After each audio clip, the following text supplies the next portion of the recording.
What's good? What's good? What's good? What's good? What's good? What's good? What's good? Welcome back to Boss Talks Pod. Welcome back to Boss Talks Podcast. On this show, anything goes. Okay. For the new ones on here, on this show, anything goes. Meaning, if you come on here, like if I put the link out, you hit the link. Say what you want to say. You know what I'm saying? Regardless if it causes an argument between me and you, or if it's just you agree with me, or whatever the case. You know what I'm saying? So, yeah, that's just how I rock over here. You know what I'm saying? Uh, not saying that you won't get kicked off because, people come on here and they say, I thought you said on the show anything goes. Because, like, if they say something, I'm like, fuck you, and I click you off, right? They're like, I thought you said on the show anything goes. Okay.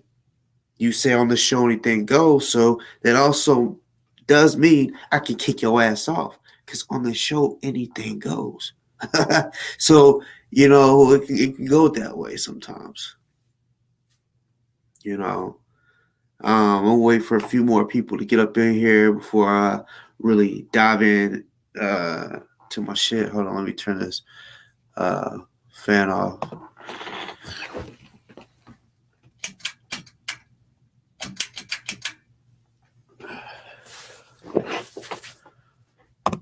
But I guess like I said, so that I get a few more people in here. For those that care and know about me coaching, we go into the motherfucking shit, boy. It's tomorrow. We played last night. I was gonna go live and do this presentation yesterday, but I fell asleep. It was a long day yesterday. It was a low scoring game for us. I think it was either 14-2 or 12-2. I was pissed that they scored. I was so pissed. Just because when they scored, they know when I teach them when they get into the lane, because 6 and 7-year-olds, like I have a girl, 2 girls on my team, they can shoot 3-pointers. One, I give permission to do it. And I tell her when she can do it. Don't just shoot 3-pointers because you want to. She's not a consistent. She's made 1 this year. So I just let her do that to kind of motivate her to, don't limit yourself with where you're gonna shoot. So I let her get maybe 2, 3 at the most. But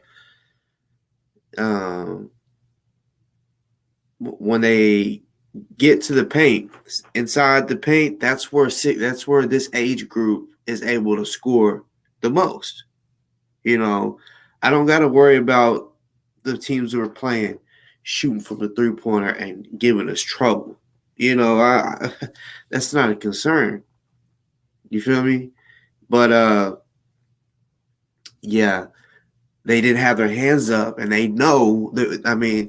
They have their hands up after that, but they just sat there and it was like watching the little girl take a shot, and I'm like, what the fuck? And it went in, and we was already winning 10-0 when they scored, and I didn't realize how fucking how many people was at the gym rooting for the other team until they scored.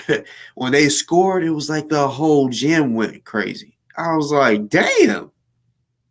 It was a packed gym. It's not like a stadium, but it's just, pretty long bleachers. Got like 5 rows. It was packed. We're known as the undefeated team.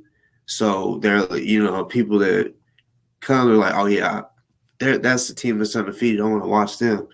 And that we definitely put on a show. And I mean, we deserve uh we deserve first place. And tomorrow I might just go live, just come on here and chop it up, low one or something. Just be like, what's good? You know what I'm saying? We won the championship. And I'll show y'all the first place trophy and all that shit. So you know, yeah. Um so yeah, y'all wish me luck on that because I mean, my daughter, she's actually on the team. I played her the whole game. You know what I'm saying? For real. I got 6 players, so I mean it's gonna be multiple girls that have to play the whole game. Sometimes some of the games they had to play the whole game, everybody, because one person didn't show up.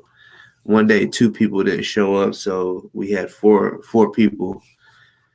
We had to play 4-on-5. I thought that was, I mean, they can do it like that. It's up to them, but you know they didn't show no mercy. So I'm not showing no mercy. Like I don't care. We can blow a team out 50-0. I don't give a shit.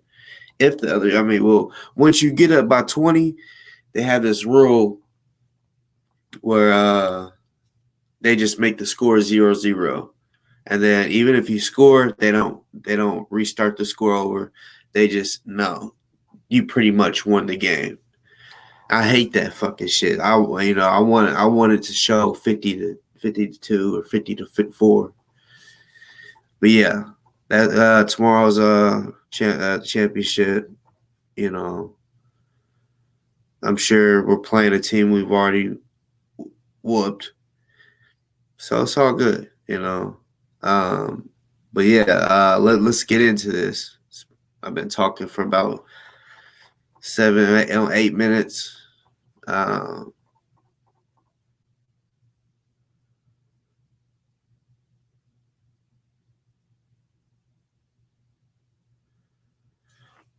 Damn, broke your fucking femur. Damn.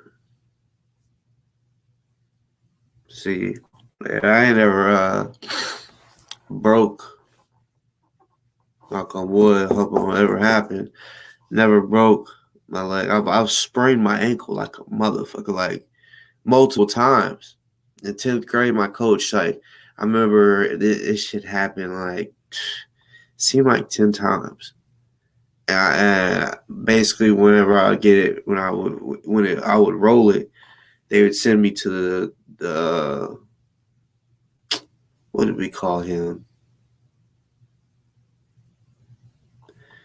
Basically, the team doctor, the trainer, and he would put these little pads on me, and it would like shock therapy. So yeah, I remember like I landed on. We had a 7-foot dude. So the motherfucker, he had like 16 or 17. I think it was a size shoe. Motherfucker's shoe was this big. You know what I'm saying? Like, and I fucking jumped up and landed on his shoe, and my foot fell off the side of his foot and rolled it. And that was like I don't know, it was like I said, it might have been 10, but it was like the last time I had rolled my ankle, and I was like limping. I was like, fuck. Your coach was like, what happened? I was like, I rolled my fucking ankle. He's like he was just sick of me rolling my ankle, like it was my fault or some shit. I had small ankles, you know what I'm saying? And he's like, go to the trainer. He really wanted me to be in practice because I was 10th grade playing varsity. So yeah, he needed me in practice.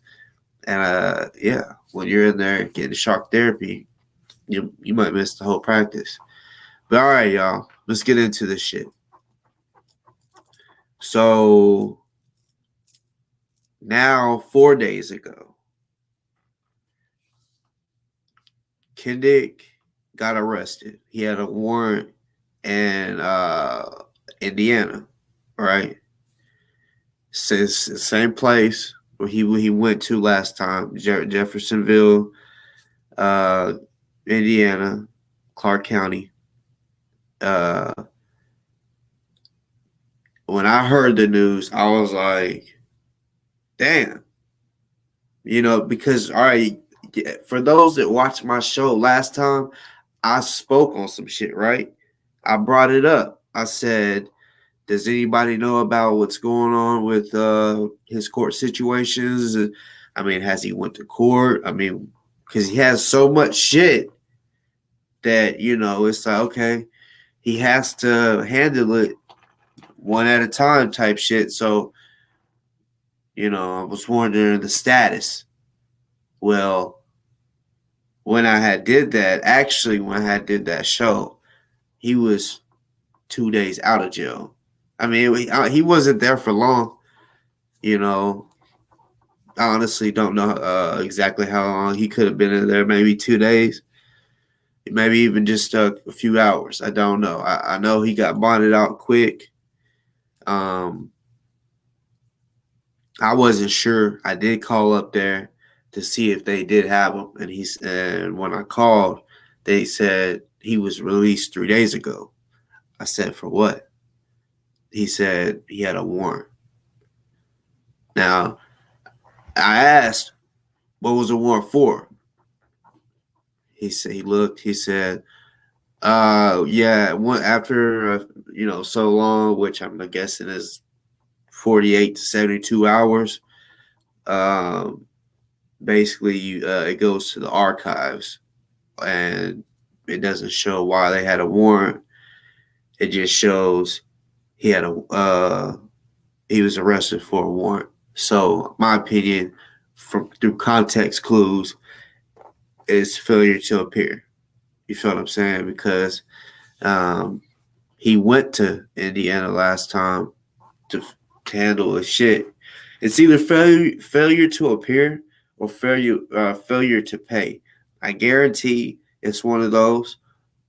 Like, I've been to jail. I know a lot of people that's been to jail. So I kind of know, like, when you go back to jail, it's not like he went to Indiana and committed another fucking crime. No. It's the same shit that he was dealing with last time. So probably failure to appear.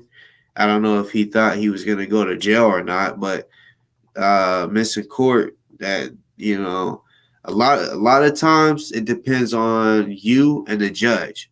Like, if you're known to not show up to court a lot, if you're known to, like, say if you get pulled over, or even a high speed chase, or if you get pulled over and you open the car and you take the fuck off running, when they see a type of person like that, they're gonna know, oh yeah, I know if he has a warrant, he's not gonna turn himself in, or he's gonna give us issues when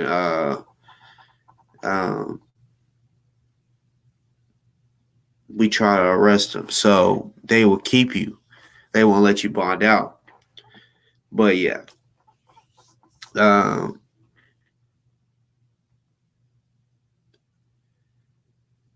So yeah, that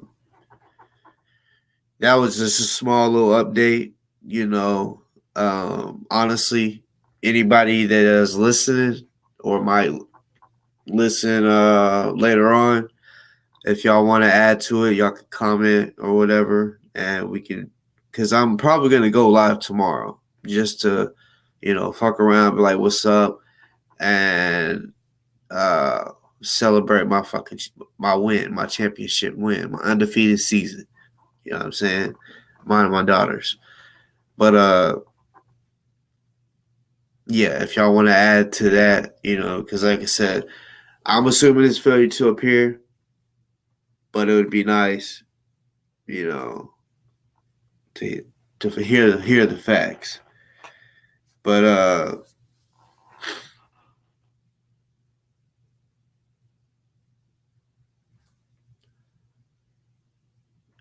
no, he got bonded out, like, well, now it's 4 days ago. But what I mean is, like, he got bonded out, and he probably had court. And since I think it's felony over there, where I don't think it's misdemeanor, because I don't think they would have picked him up. But yeah, he got bonded out. Then he missed court or didn't pay his fine, which I don't know. It's probably court. So that's why he got bonded out again, because he missed court, went to jail, and then they gave him a new court date. It's probably what they did. Or sometimes they might even uh, say, before you can bond out, you got to see the judge. They might have made him do that. I don't know how it went, but yeah, he definitely went to jail 4 days ago. Or well, no, he got out 4 days ago, so he went to jail about a week ago. You know, so yeah, if anybody that knows anything, you really, I don't know. I mean, somebody out there might know, but I know his little team Kendick ain't gonna like reply to it or whatever, because they all hate me. They all hate me with a passion, and that's okay. You know what I'm saying? That's okay. But if they kept it real with themselves, um, they would have the same issue I have with him. You know.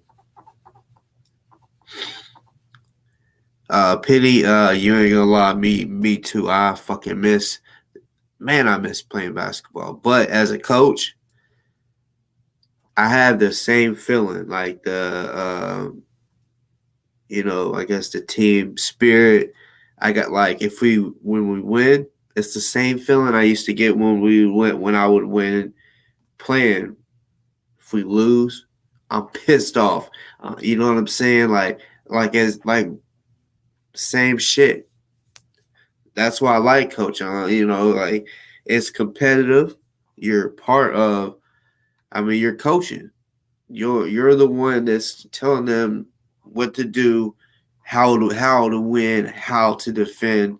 You know what I'm saying? And that's what I tell the girls. Listen, I was like, just watch. If y'all listen to what I say, they're not gonna score. And if they do, they're not gonna score much. And I said, and if you listen to what I say, you're gonna get so many steals. And they witnessed it. You know what I'm saying? Now they fully trust me, because we're, what now, 6 games in, and we've had practice and we scrimmage. So, and that's what I tell them. Look, whenever this one goes up here, drop to the middle. That's there, because that's where they're gonna pass to, right here in this area. I be telling them that the one of the girls wasn't listening. She just wanted to do her own thing. I said, please, will you just please do it? She did it, and she got a steal and took off and went and laid it up. And I said, see? And I looked at her, I said, see? And she just like started clapping pretty much for herself. After she pointed up at God and then started clapping. But yeah, that's really all I guess I'm gonna say on Kendick, because you know,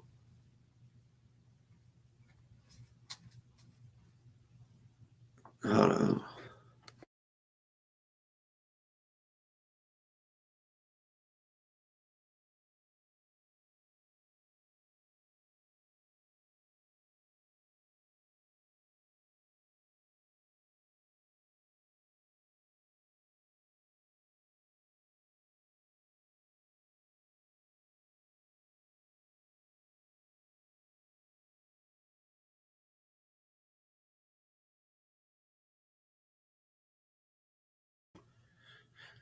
All right. So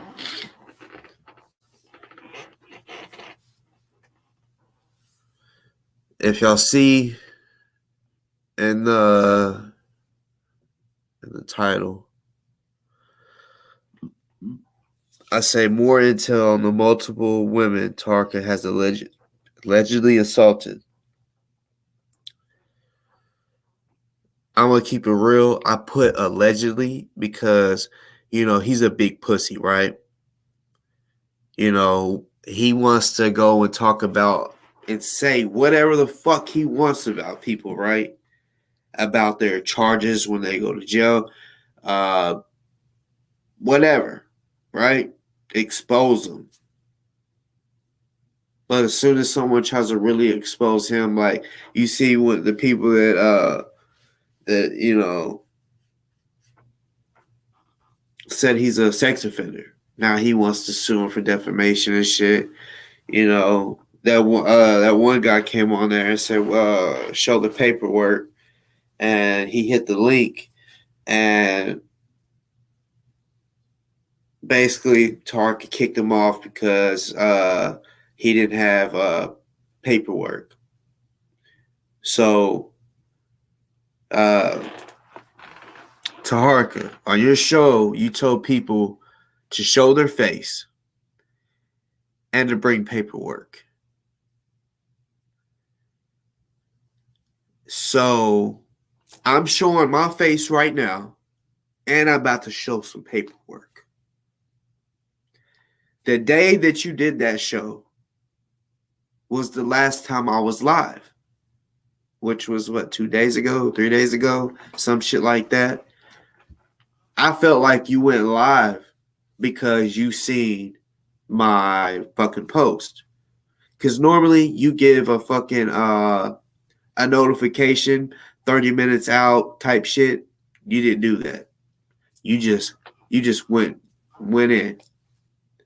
That's why I felt like you was all hot, and you was even talking about it. I know, like I could tell by the you were speaking about me, Yaya, all the people that's been posting shit about you, bro.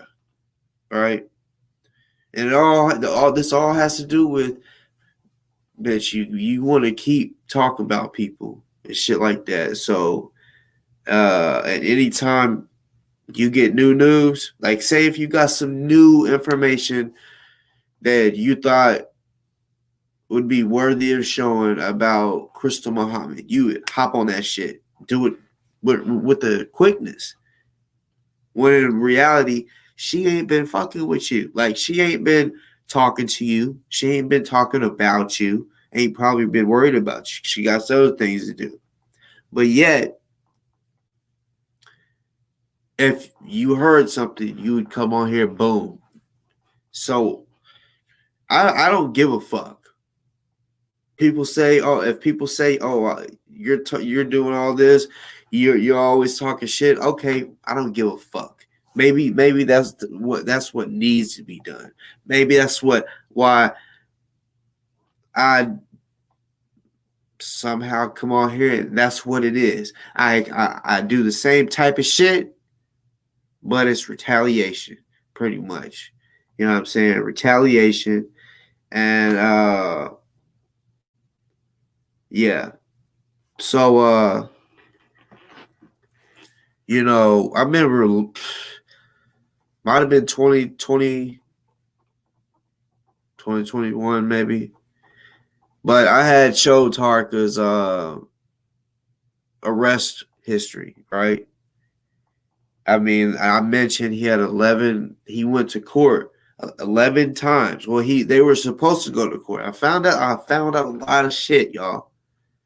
And I'm gonna break it down to where it makes so much fucking sense to y'all. You know what I'm saying? And he's not gonna like it.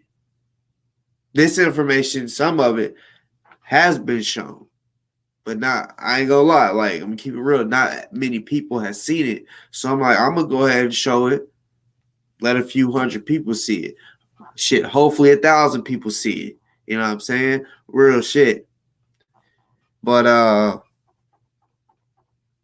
because I don't like no man that puts his motherfucking hands on women. You know what I'm saying? And I'm gonna keep it real. Because he said these people they go out there and they try to find something that I did or allegedly did back in '02. But what about what I'm doing in 2022? I don't give a fuck.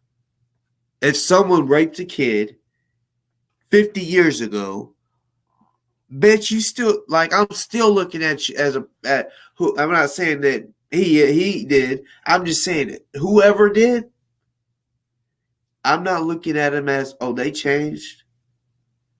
If they were grown, like 30 years old and did that, oh yeah, like they're fully developed in the fucking brain. A man, they're still developing at 24 and 25, their brain. But a 30-year-old, they're developed. I'm about to be 30. I'm damn well fucking developed. At this time, you got to understand. See, I'm 29 fucking years old, right? This was the same, like, he was 29 when he was doing all this shit that I'm about to show y'all and talk about. He was 29. Some of the shit, 31. But I'm saying he was the same age as I am right now. That would be like me terrorizing women at the age I am right now. There's no excuse of, oh, that was years ago. I did some shit whenever I was younger, like I'm gonna say 21 and younger, which wasn't long ago. You know what I'm saying? But still, like my daughter was born in 2014, right? I think I was 21 or 20. You know what I'm saying? And about then is, you know, when I stopped um really being like active in the street, like trying to go do a stick up, some shit like that. You know what I'm saying? Go beat a nigga's head in with some steel. You know what I'm saying? Not a bar or nothing, but y'all know with some chrome. You know, something like that. Tie nigga up, whatever. What the fuck ever. You know? So I don't want to hear, oh, don't bring up what I did 20 years ago. Why? Why not? Because guess what? You're the same type of person. You come on YouTube and put this front on. That's the whole reason why I recorded you cussing when me and you had that conversation was because it shocked me. I was like, whoa. I mean, he comes on there, he's all goofy and shit and says for people not to cuss and he don't cuss. And then you said, walk up to my, I don't say God, the GD word. I just don't say it. I don't even say goddamn. But just the way, I mean, the way he was talking before then, like we was talking for a good like 10 minutes. So I'm like, oh shit, like I gotta find the other phone so I can, because I was like, I gotta get some of this. This dude is talking crazy, He has a real anger problem. These documents are gonna show, I mean, yes, it's their statements, but I know for a fact a woman isn't just gonna go to the jail and make all these multiple police reports and shit if you don't do nothing. If you're not aggressive and all this other shit, right? So yeah, I don't care if it happened in '02. I'm doing just as you said, you do. You said you're trying to protect this is what he said. You said you're trying to protect the consumer from not consuming something bogus, right? So he's trying to go on there and tell the people the truth. You know what I'm saying? So I'm doing that too. I'm telling people that you lied about the domestic violence. Yeah, I'm definitely telling people about the domestic violence you put on women and how you haven't changed. You're verbally abusive to your girlfriend you have today. That's not your wife. That's your girlfriend. Y'all are not married because she's married. Telling her, the girlfriend you have now, telling her that you're her lord, that's verbal. That's verbally abusive. You're the type that is insecure, that you might lose your woman. That's probably why you're mean to them, because you might see men looking at her a certain way. Because let's be real. All it takes is eye contact. If your woman looks at a man, and everyone on here knows what I'm about to say is a fact. All it takes is, you don't have to say shit. Y'all can make eye contact. The way y'all are looking at each other, you can tell if that person thinks you're sexy, or or the way. I mean, they say this is the window to your soul. You know what I'm saying? You look how you feel. Okay? That's one thing I definitely learned in psychology. You look how you feel. If you look like shit, you're feeling like shit. If you're looking happy, you're feeling happy. If you're looking mad, bitch, you're mad. That's just human behavior. You know what I'm saying? So if a nigga's looking at like, licking his lips like, you know, oh yeah. And if she's looking at him the same way, oh yeah. All it takes is eye contact. Don't gotta say a damn word. Just you,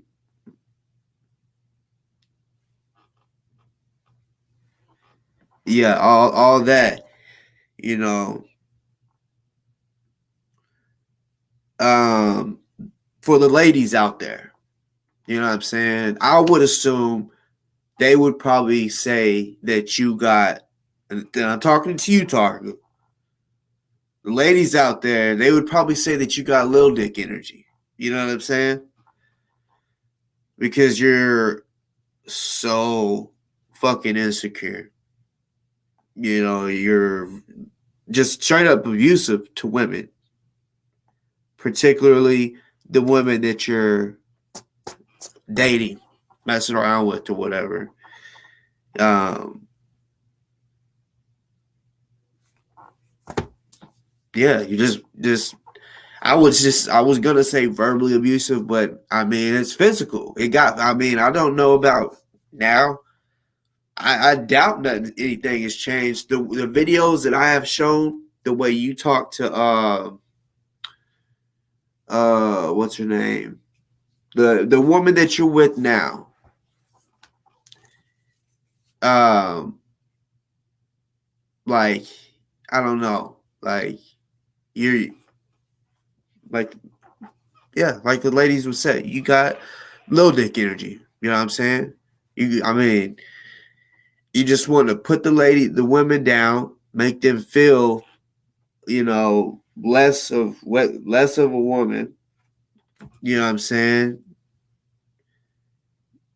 Man, I like, because I know men like that. Like, that,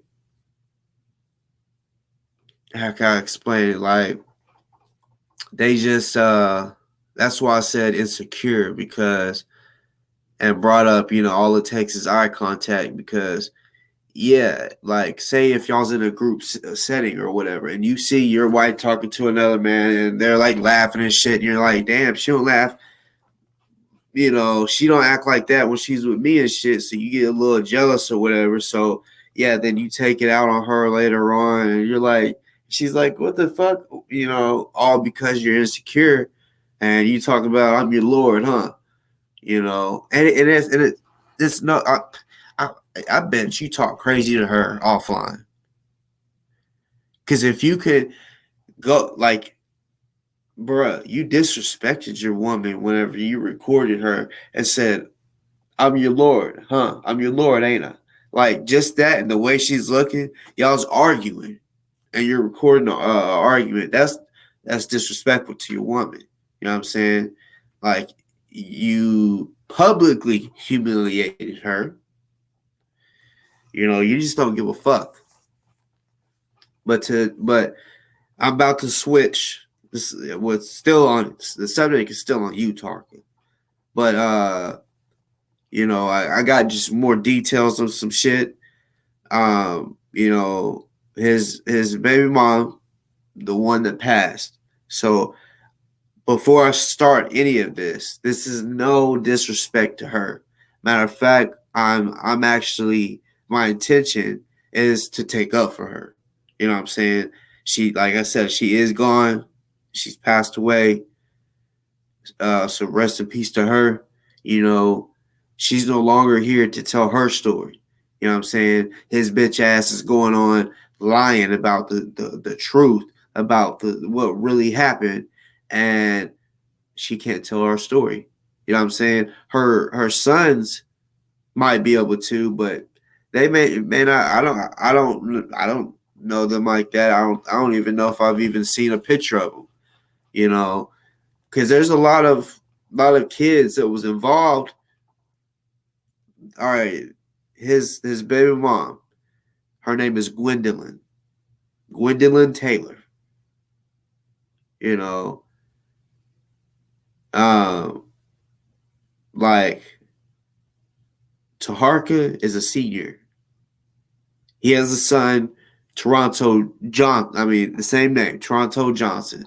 So his son is a junior, and I mean, there's more. He has I think 5 kids or something. I could be more, because I mean, just looking at I mean, I'm about to show y'all everything, so y'all be able to see all the names and all of that shit that has to, that's involved, you know, and like straight up, like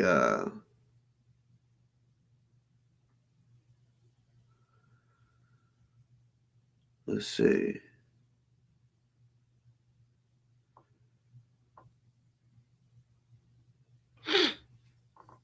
What I didn't know, because I mean, like, I found it hard to believe in a way, but that's crazy how much of an alcoholic Tarka really is or was. Because I mean, I don't know if he still is. I mean, they got a little alcohol and kombucha. He says he drinks kombucha a day, but I've drank kombucha. It did make me feel drunk. Now I don't know if I maybe safe. Maybe I drank 3 of them. I don't know if it but make you feel a buzz, but I mean, they don't card you when you buy it. So I mean, I would assume it's a low percentage of alcohol. So I don't know, but I find it very crazy that he's had 3 or more DWIs. You know what I'm saying? Bro, I'm gonna show y'all the receipts. Y'all know how I am. I don't just. I mean, yeah, some shit I like for example, Kendick shit. I didn't show the receipts. Yeah. Here's another prime I'm drinking. I went ahead and tried the lemon, but this isn't inside here. Isn't the lemon? It's the orange one. The fucking orange one. I fucking dropped it and I broke it chipped off a piece of the top right here. So I'm like, fuck. Like, I didn't want to drink it. It cut my lips. So uh, this bottle was finished earlier. So I rinsed it out and just poured it in. So yeah, I'm drinking the orange and the lime. I tried it. I said I don't really fuck with lemon lime besides Sprite. But hey y'all, I recommend all of them. All the flavors. I tried grape today. I recommend them all.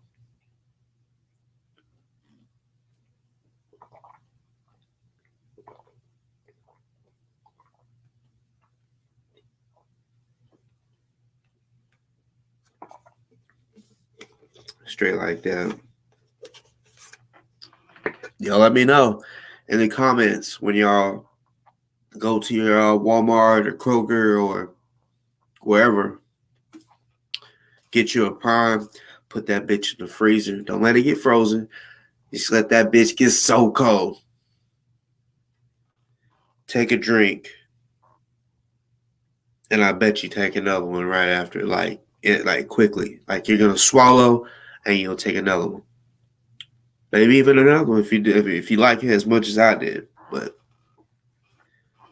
I recommend them all. My favorite is orange, then red, then blue, then grape, then green. But all right. So, all right, as I usually tell, yeah, true. It's called Prime. I mean, Walmart finally, really got some.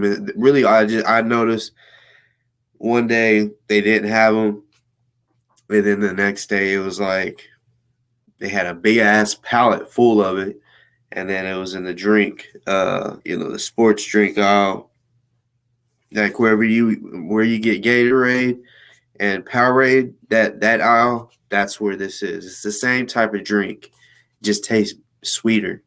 You know what I'm saying? Like it's for real, y'all go get it. Like it's healthy for you, 20 calories type shit, and it's not a lot of sugar, 2 grams, so it's for anybody,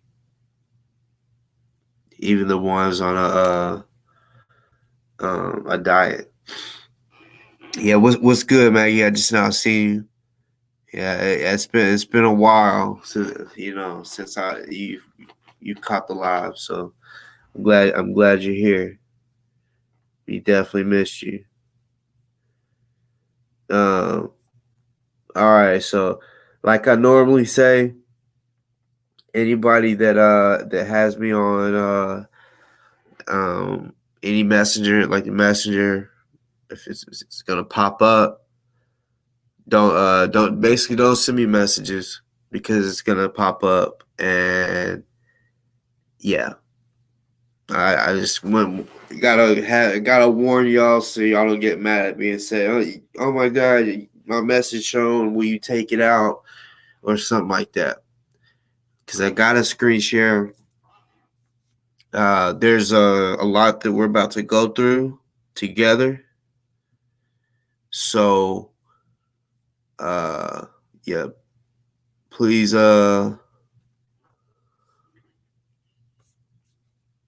get your popcorn, your beverages of whatever that is,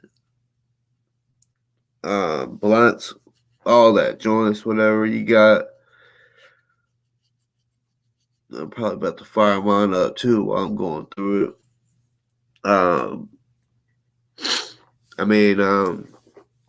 It's a lot of documents. I'm about to show you about 50 documents. So that's receipts for you, right? Oh yeah.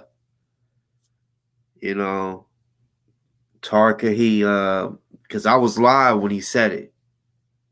I'm probably gonna play what he said. He said he wanted to say, I'm gonna put the link in. Anybody can come on here and basically you gotta show your face and you show me what you got. Show me the paperwork. Well, I couldn't hit the link because I was live. But bitch, guess what?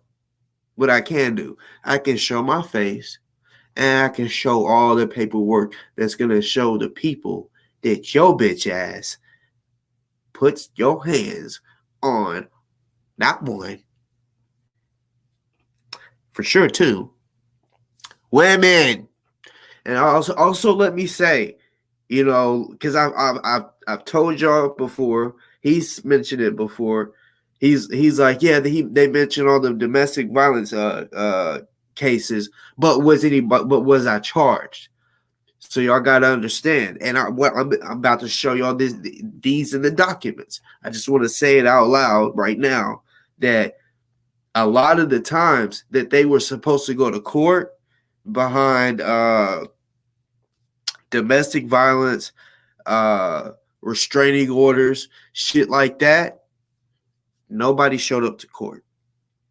These are the reasons why his ass did not ever get charged with most of the shit.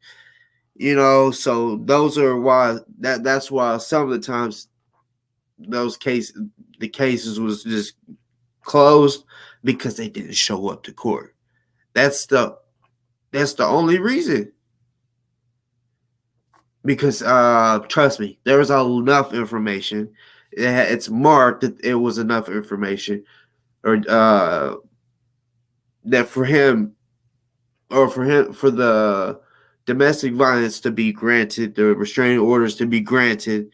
I believe Gwendolyn was scared that if he did get charged or whatever, that he was going to do something. She's said it in her statements multiple times. She was scared that he was going to come back and do something worse. You know what I'm saying? I grew up around a certain family, which I'm not going to say who, that dealt with this same type of shit. You know what I'm saying? And yeah, that's why I don't play about, I don't care if I don't know you, but I don't play about a man abusing a woman, hitting her. Even just hit, if I see, telling you I'm going to use my martial arts on a nigga. If I ever see a man hit a woman in public, I don't care if he's 7 foot. I'm going to bring him down to my size. You know what I'm saying? I'm kicking the knee out, kicking him in his nuts, whatever it fucking takes. You might say that's a low blow, like that's some bitch shit, kicking someone in the nuts. I don't give a fuck. I learned that shit from Bruce Lee on some real shit. If a motherfucker is choking me, about to choke me out, and the only thing that I can do is grab his motherfucking nuts and pull him off, I'm going to pull some nuts off. Just like Bruce Lee said, I'm going to rip his fucking nuts off. And I would hope that y'all would do the same thing. Like, if that's the only thing that y'all got to, like, y'all can't punch him, he just got you held down, choking you, and that's the only thing you can do. You better grab that dude's nuts and pull him the fuck off. I'm not saying caress his nuts and play with him. No, grab, pull. And no, that's not gay. For you men out there that might think that's some homo shit. Okay, then die. Fucking die.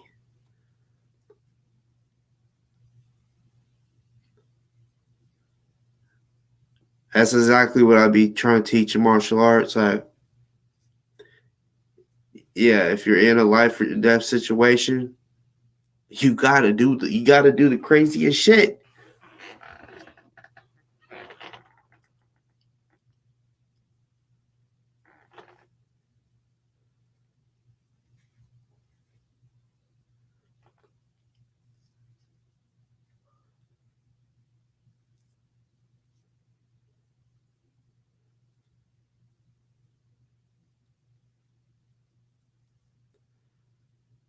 Oh man, this fucking backwood is pissing me off. So I don't fuck with backwoods, really. Fuck.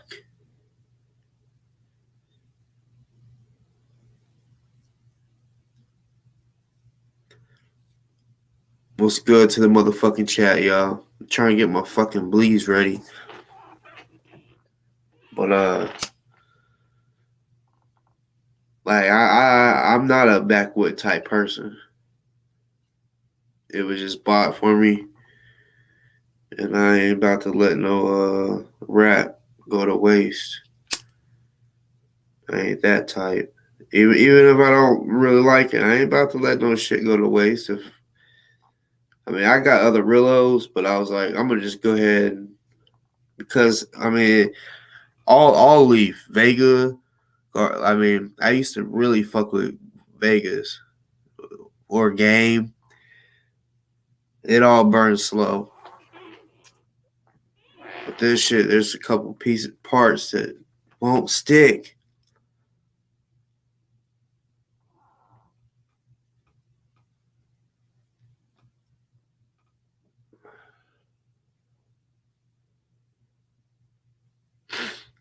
What's good to the motherfucking chat? Truth, get the banana. What?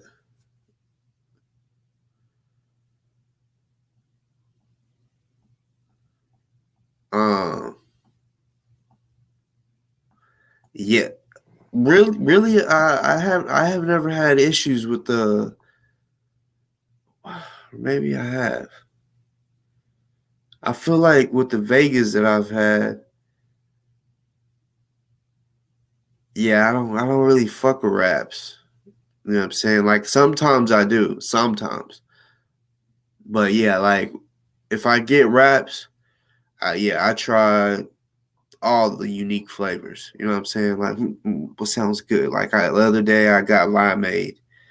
That shit it smelled good as fuck. But the one thing I don't like about raps is like I'm sorry that I'm taking forever on showing y'all. I'm sure y'all's ready to see. If y'all have the blunt like this, right? Like I can have a blunt and I can put the weed up in there, right? And it's stiff. A wrap, on the other hand, if you do that, if you put the weed up in there, once it gets a little heavy, that wrap's gonna do this. It's gonna fall and all your weed. You know what I'm saying? That right there piss a young nigga off. Especially if you don't catch it on the table or in the bowl. If it goes all over your lap, like this is a fact. If you drop your bud, like I said, even sometimes even if you drop it on the table, I always say if it drops out, you always lose. Like it's like once you get it all back together, it's never the same amount that it was when you before you dropped it. I don't know, it's weird. All right, y'all.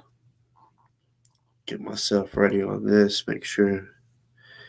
All right, here we go. Let's get up in this shit. Let me fire this bitch up real quick.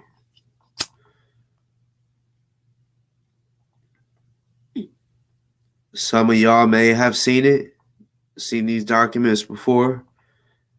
I don't know, but I'm here right now because it's one thing like Taharka, he wants to sit here and just and lie his fucking ass off, and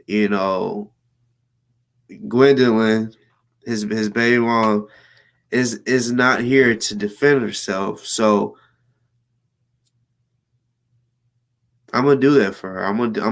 I don't even know her, you know what I'm saying, but I'm gonna say something for her because there's been a few people out here trying to tell people that he has domestic violence charges and shit, and then his excuse every time is, was there an arrest made? It doesn't matter if there was an arrest made. Did you hit her? And the other females that yeah.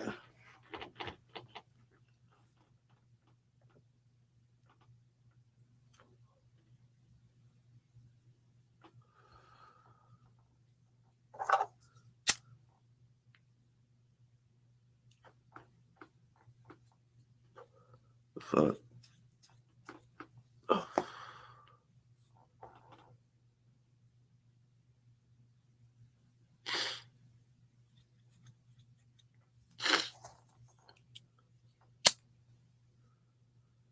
Yeah, but backwoods really aren't. Those are their leaves. I thought you was talking about like the flat wraps.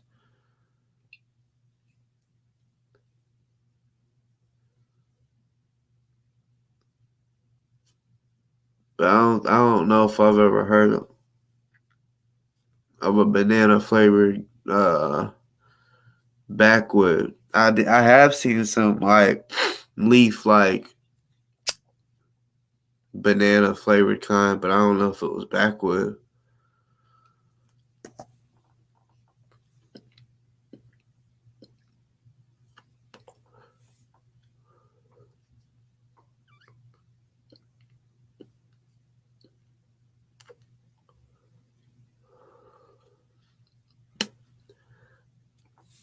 I'm gonna be pissed if I have to re-roll it. Like, I'm gonna have to take this shit out and roll it into something else. Be pissed as a bitch.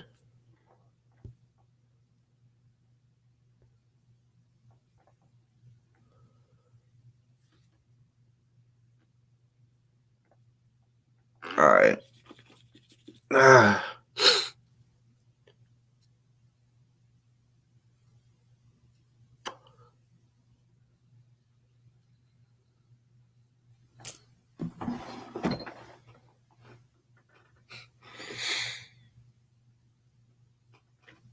Fuck this bullshit. Hold up 1 second, y'all. I'm sorry. I'm sorry for real.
All right. So yeah, I'm about to have to take this out. This fucking this fake. I bet the reason why it was given to me was because it was either old. I mean, it was kind of dry. Like when I opened it up, I really had to like get it wet.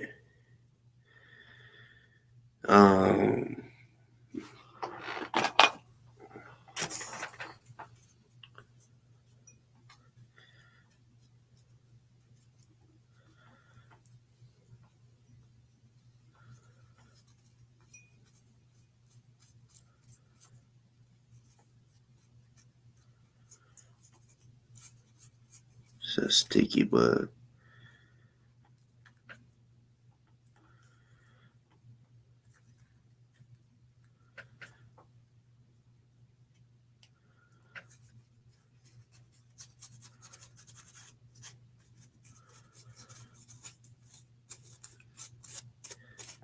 Fuck that, I'm gonna break up some more.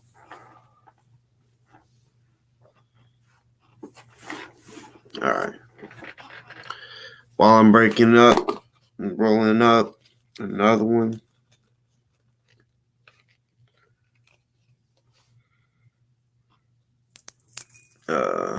We'll go over these documents.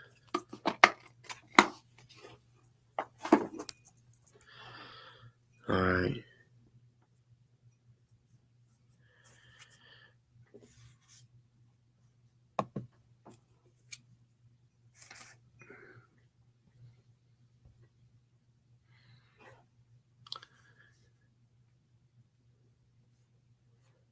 See. Yeah, I guess I'll do it like that so y'all can see it better. Alright.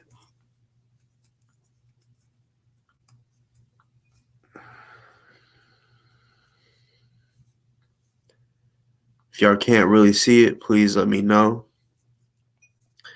Alright, so if you see at the top, District Court of Maryland of Baltimore County, Gwendolyn Taylor versus Toronto Antonio Johnson. Like I said, there's 50 documents. Some of these pretty much look blank. So, yeah, though the ones that are blank, I will just be pretty much skipping. You know, I'll slowly skip because I don't want nobody to think I'm trying to hide shit. Like I'm showing y'all everything on here. You know. All right. So yeah, you see this one is pretty much blank. Like besides down here. So okay, this it said if you see um it has a check mark by dismissed. It says dismissed because no response. This was on September 20th, 2005. Now, like I said, that was a lot of times. That happened a lot of times. And I guess when they would be served, there's a few times where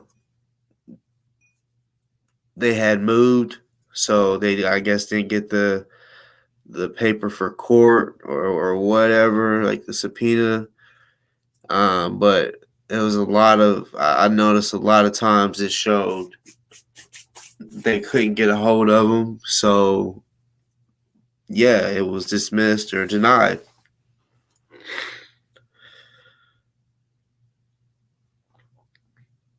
All right, that was that this right here, this document that was page 1. This is page 2. Like I said, and then you see right here, it said you see a check, but I could not serve a copy of the petition and or no a petition and temporary protective order. So yeah, that and as you see, that's where they lived at the time. You can see over here, like it said, 27 Dakota Court, no answer, no answer, negative results. So this is the real reasons why on out of the 11 or 13 domestic violence cases, including, or no, not including, the child abuse cases that he had, one in 05, which this is the 05 area that we're looking at, and 2014. And yeah, most of them, it all happened. I mean, nothing was done because they didn't show up to court or they couldn't find them. You know, no answer or whatever. And I do believe it has something to do with uh, Gwendolyn being afraid of Taharka because she definitely displayed the fear that she had of him, the fear of what he might do in the future.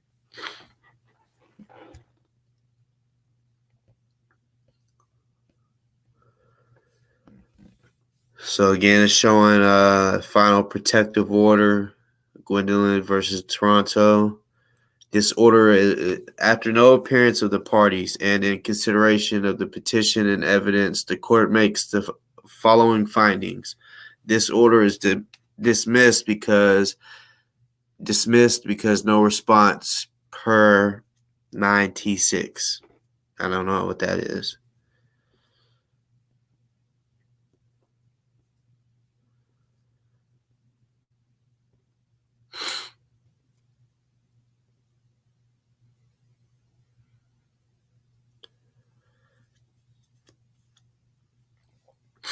After the appearance of the petitioner and in consideration of the petition and evidence, the court makes the following findings: that Gwendolyn Taylor, who is a person eligible for relief, is an individual who has a child in common with the respondent, aka Taharka. That the person, yeah, that's just a lot of, hold on, that's a lot to read off. Basically, I said, based on the foregoing findings, the court hereby orders that the respondent shall not abuse, threaten, abuse, and or harass Gwendolyn Taylor. So this was actually granted. That the I'm not gonna say responded. I'm gonna call it by his name, Toronto.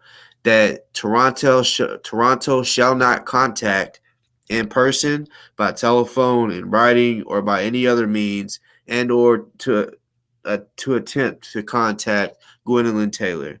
That the respondent that Toronto shall not enter the residence of Gwendolyn Taylor at 27 Dakota Court, Middle River, Maryland. Residence includes yard, grounds, outbuildings, and common areas surrounding the dwelling. That the respondent, Toronto, shall stay away from the home of another family member. So, don't know who that family member is. To be real, these documents, I just skimmed through them. I didn't fucking master these. I know it's not so as I'm reading along with y'all, some of the shit I'm learning as I'm going. I just skimmed through it and I found out some of the, serious shit that I want to pinpoint and show y'all, but I'm showing y'all it all. He said bring the paperwork, so I brought the paperwork. You feel what I'm saying? Not just some bullshit. No, I'm bringing you fucking paperwork. This is paperwork. This is receipts. My mouth is a fucking receipt, but I know sometimes people like to see it, because believing is seeing for some people. That a final protective order hearing shall be held on September 20th, 05 at 9 a.m. at District Court Room 0002 at, yeah. This order supersedes and overrides any previously entered and interim protective order issued by a commissioner.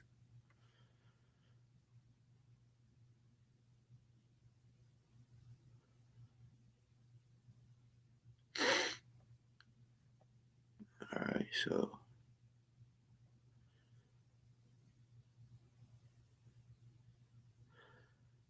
I'm gonna read this first little bit. A petition for protection alleges that you have committed abuse. On the basis of the petition, this temporary protective order has been issued.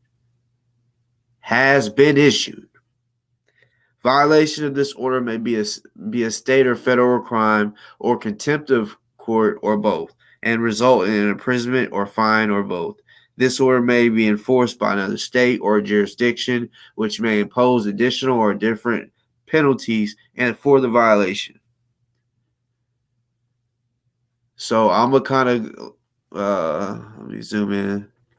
I'm gonna go a little slow, as far as showing it, so that later on, if y'all want to go back to read or see this, y'all will be able to do that.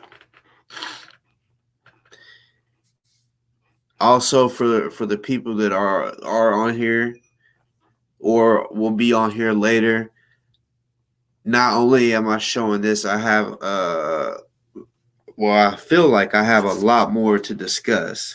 Now, that's not about Taharka. I got a few other things that I want to bring up.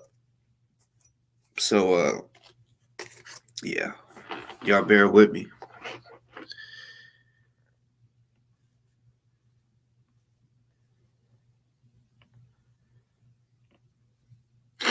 So, I mean, a protective order was issued on his ass because of everything that they added up. So everything so far that I've noticed at the beginning pages, it's just a bunch of like it's not showing the statements just yet. That's really the part where I want to get to. Some of the statements I've already shown.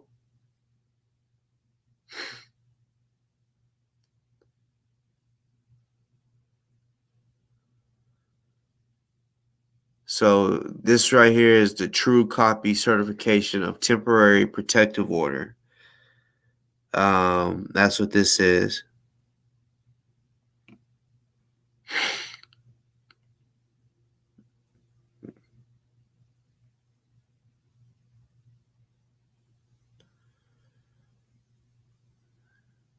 I'm gonna go on.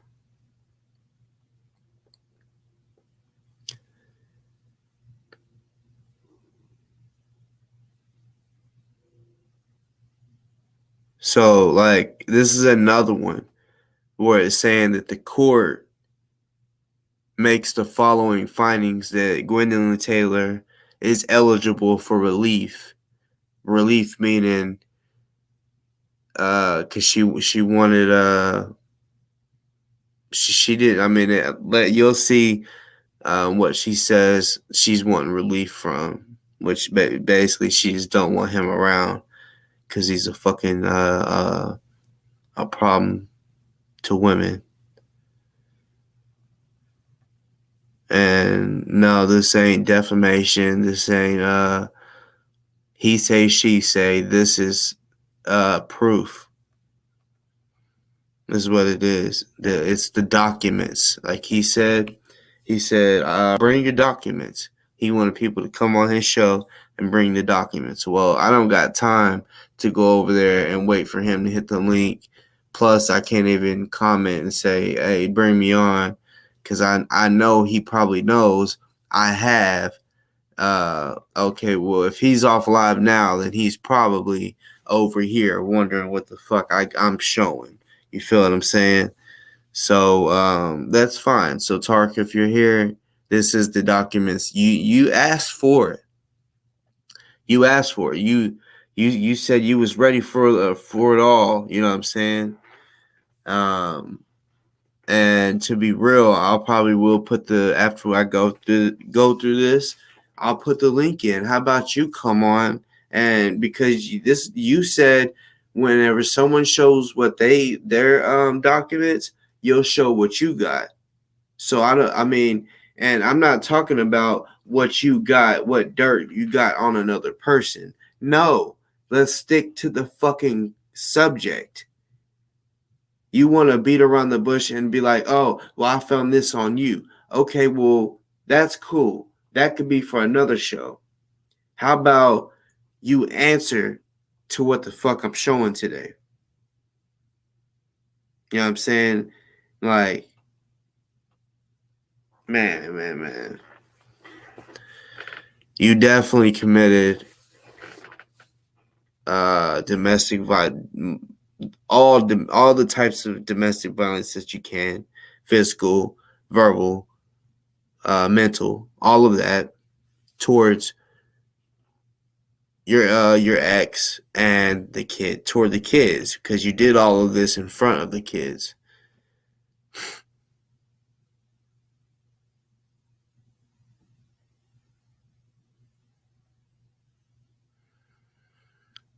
All of this shit, like I said, I'm going through, and you know, making it to where y'all can see it and y'all can read later, because I mean, it's 50 documents, y'all. Like I don't want to have to read 50 documents. I definitely want to get to the good shit. Well, nothing's good about it, but You know what I mean? Like, I want to get to the shit that he's trying to hide and deny. This is basically, I think this one, yeah, is like a copy from the other one. So this is a petition for protection from, as you can see right here, it says domestic violence. I want relief for, she checked myself, and minor child. You see that? This is the petitioner right here. It says Gwendolyn Taylor, where she lived at the time. Verse Toronto Antonio Johnson Sr. You know, yeah, I want y'all to see all of this shit. Because he had a guy that came onto his show the other day while I was live at he said, y'all come on, bring y'all's proof and all that. And it's like, some people don't have these documents. You know what I'm saying? Some people do, some people don't. And yeah, anybody can take them off. You can use this. I mean, like, for the people that have their own show out there, yes, you can use whatever. I'm not that type dude. It's like, oh, I'm gonna sue you for you using shit off of my show or whatever. Bitch ass niggas do it anyway. Like, be trying to like use my words and twist them or whatever. But I'm talking about when you're trying to, as far as like this type of stuff, yeah, you can definitely use it. So at this point of time on this paper, they wanted her to check all of the reasons why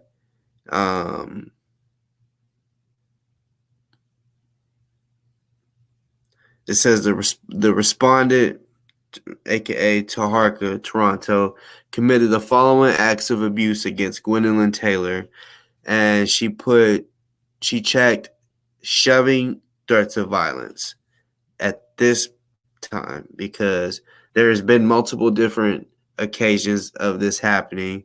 So at this time, she did so many different statements, reports, whatever you want to call it. The respondent, aka Taharka, has threatened me by saying he will hurt me if we aren't together, and if I be with someone else. I recently spoke on this. I had not even seen this at the time. I just felt like that's the type of guy he was. Like, if he can't have her, no one else can. Because I know about that type of shit, because I know of a situation of some people I know, and the woman was wanting to leave him, and he was like, fuck that, well, if I can't have you, then no one else can. And he followed her, and he rammed her car into the back of another car, which jammed her, and so she couldn't get out, or well, she could get out of her car, but she just couldn't drive. She was literally stuck. And I don't think she even thought ever he would kill her. But he walked up to the car and stabbed her to death. But anyways, he has came in my house through the window because I wouldn't let him in the house. He tried to take my son from me by threatening to go to my mother's house. Now, That's some gangster shit. You know what I'm saying? Like, oh yeah, if you don't let me get my son, I'm going over to your mom's house. Now that sounds like he's saying I'm gonna go hurt your mother. You feel what I'm saying? He verbally and mentally abuses my children and myself, as I said earlier, by cursing at me. Now, let me go ahead and zoom in on this so that y'all can see this for y'all's own stuff later on. Um, but yeah, he mentally abuses my children and myself by cursing at me, threatening me, and shoving me in front of them, and by telling them he will hurt me if I get a new friend. Like, what the fuck? Taharka told the kids, which I think, if I'm right, one of them was 11, the other one was like 3 or some shit. I could maybe even younger. He gonna tell the fucking kids, I'm gonna hurt your mom if she gets a new friend. I feel like he is a danger to all of us because he sneaks around my house. He tried to kick my door in, and I know he has a criminal record.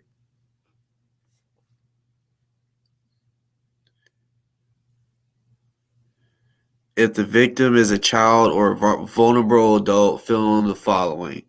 I am asking for protection for, and she checked child. Then it says vulnerable adult whose name is Toronto Johnson Jr.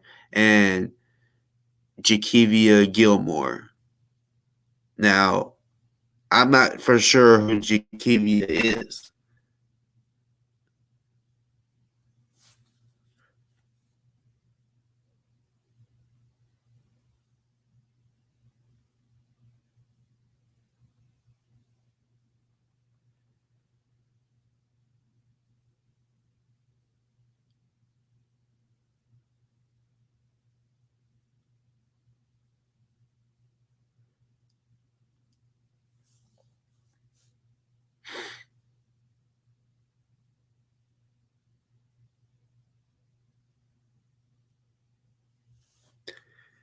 So, because I just said Jakivia Gilmore, she was born in '94, so she's like 2 years younger than me.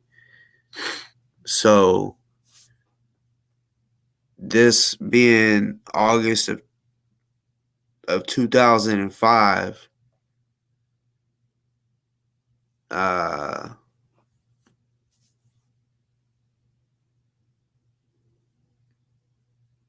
Jakivia Gilmore was 13.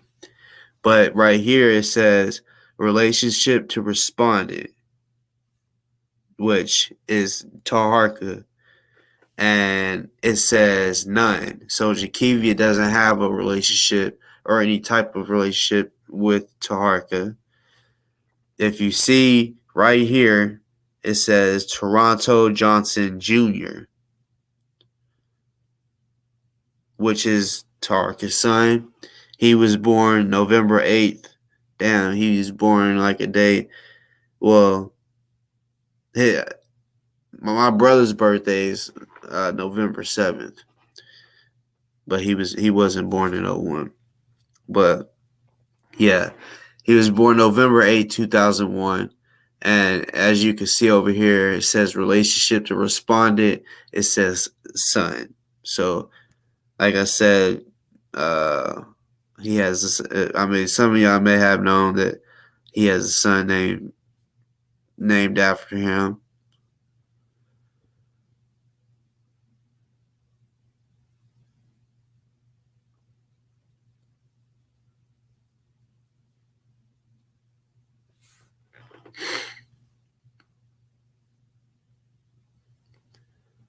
Describe all the past injuries Taharka has caused the victim and give date if known.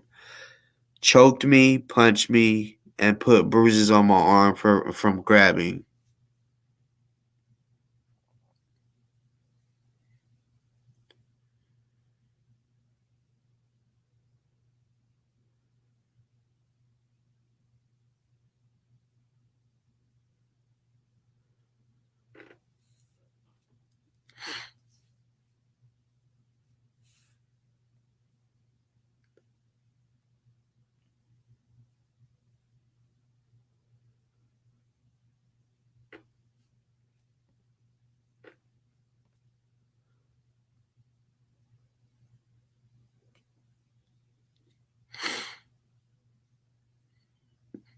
See, she was even. I mean, uh, she was the one to get him help. You know, even after all the shit he was doing, she was wanting him to go to counseling for domestic violence and drug or alcohol abuse.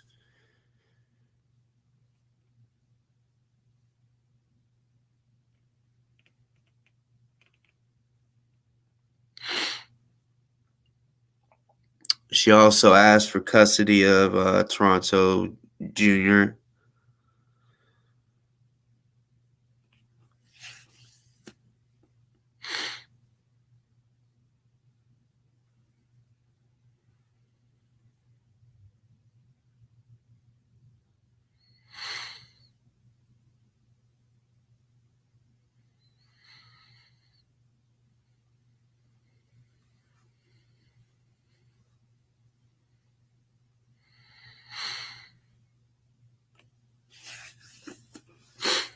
Now, I'm pretty damn sure on here this is false because honestly, I've seen different. I mean, it's saying that Toronto is 5'11", but I've seen in all the out of all the documents, I've seen it show that he's 5'11", 5'10", 5'9".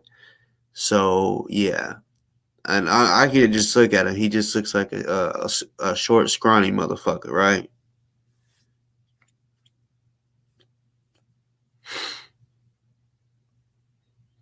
And honestly, I didn't even know he had tattoos. He has a bulldog tattoo on one of his arms, and then he has uh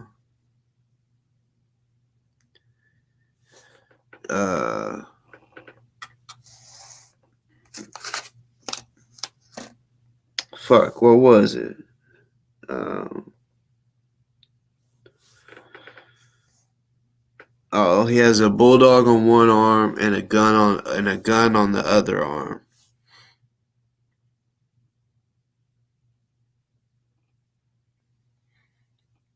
He used to work at M&I Seafood.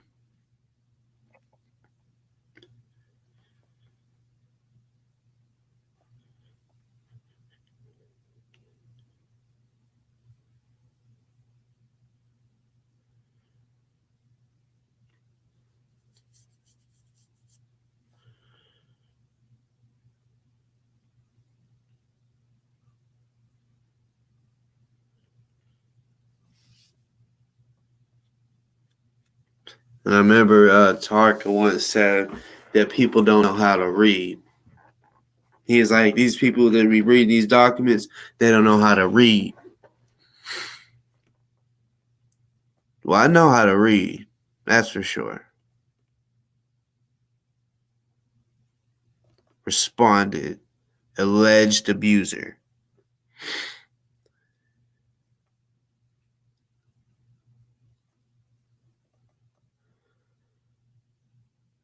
$5.11 my ass.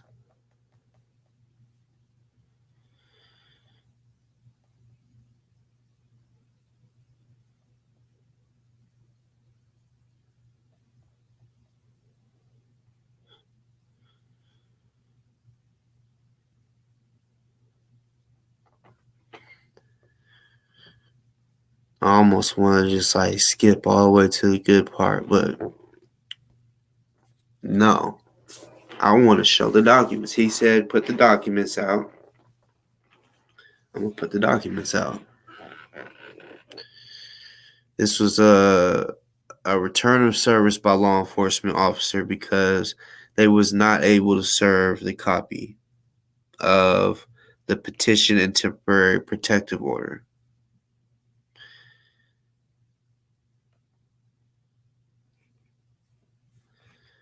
And that is sad because she may not have even answered the door or went to court, or just because she thought he was going to do something to her.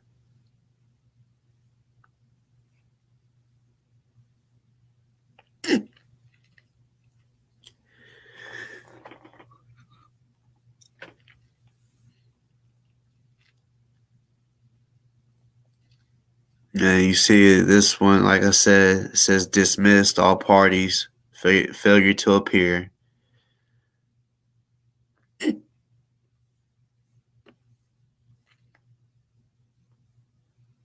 because I mean they were gonna give her.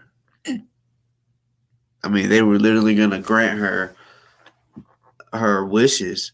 You know what I'm saying? They were literally gonna allow her to get the protective order, um, to where he couldn't come around her house, her mother's house, around the kids, because he was verbally abusive. And I mean, the child abuse, like, it doesn't show really on here, but in the future, I mean, because I never thought I would get this, but I got this, you know. Actually, if you look at this is I didn't even know it said this. This is crazy. But it says initial filing of domestic violence, child abuse, right? They couldn't get them to answer. Look, no answer.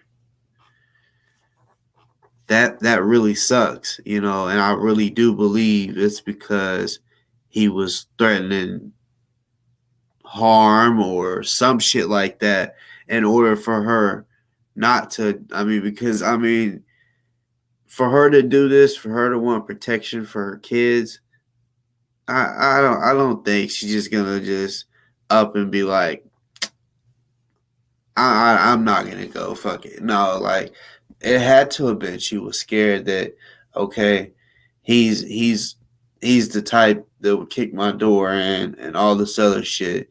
So yeah, she probably just looked at it as he ain't afraid of the cops. So Janelle Johnson, I'm wondering if that's another. Actually, no, Janelle is a female, but I'm wondering if that's maybe his daughter or something.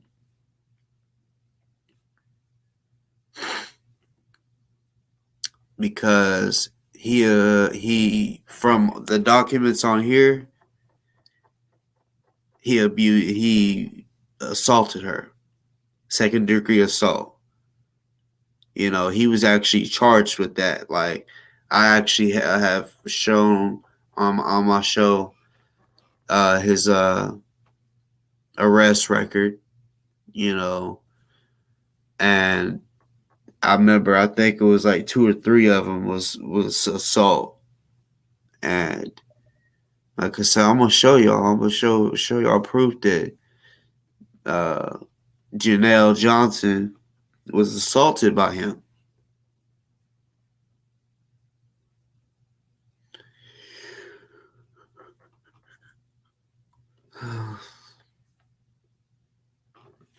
And okay, so Janelle was it says ex parte temporary protective order. So Janelle Johnson was well at this time might have been a kid, but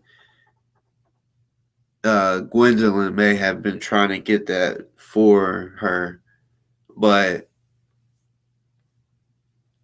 as far as the protective order, they wasn't able to get it because I don't know if you can see this correct or, like all the way, but it said dismissed. No one answered.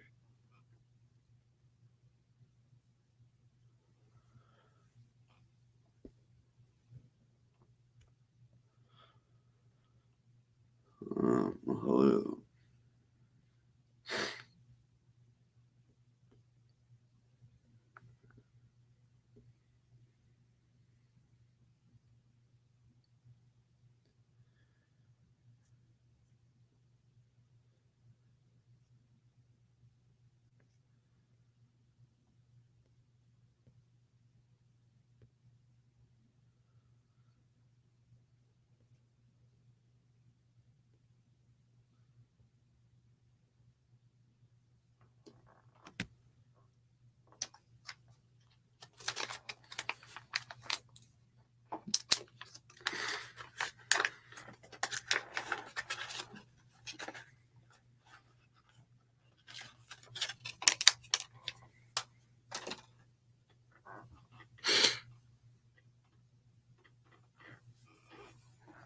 I'm just leaving this up.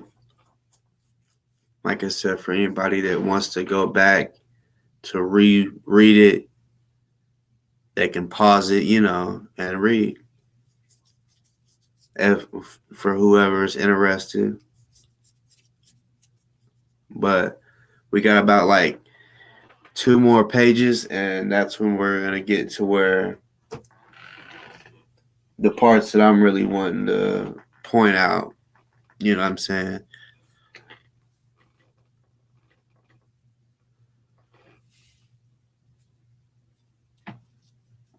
Taharka, he's a bitch ass nigga though. I don't give a fuck if this is 2002. I really don't. Bro, you was my age at this time, if not a little older. So I don't want to hear, oh, it was way back then, bitch. I ain't been hitting on no women, and literally and going and tell little kids that you're gonna do something to their mom if she gets a new friend, aka a new boyfriend. That's that that goes back to, like I said earlier, that's that little dick energy.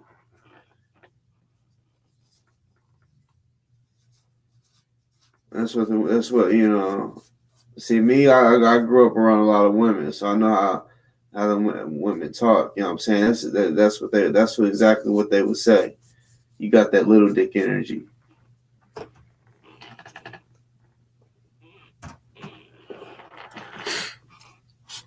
Start calling you chode.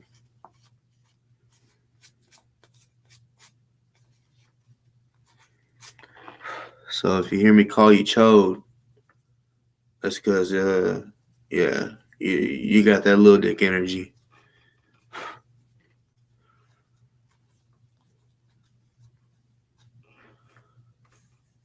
Sorry, I had it just like posted up, chilling.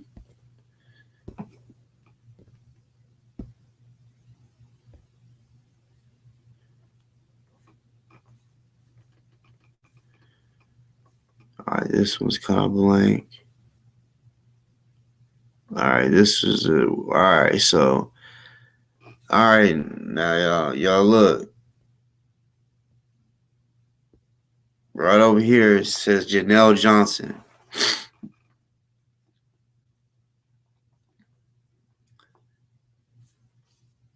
Leave that there for a second.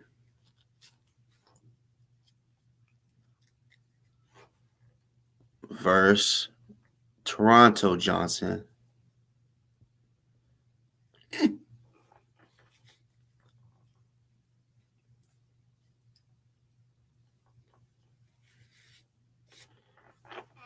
Janelle at this time is a fucking kid, y'all.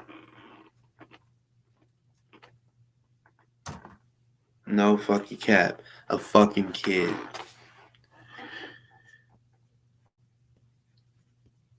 If you see, it has a check on domestic violence, right?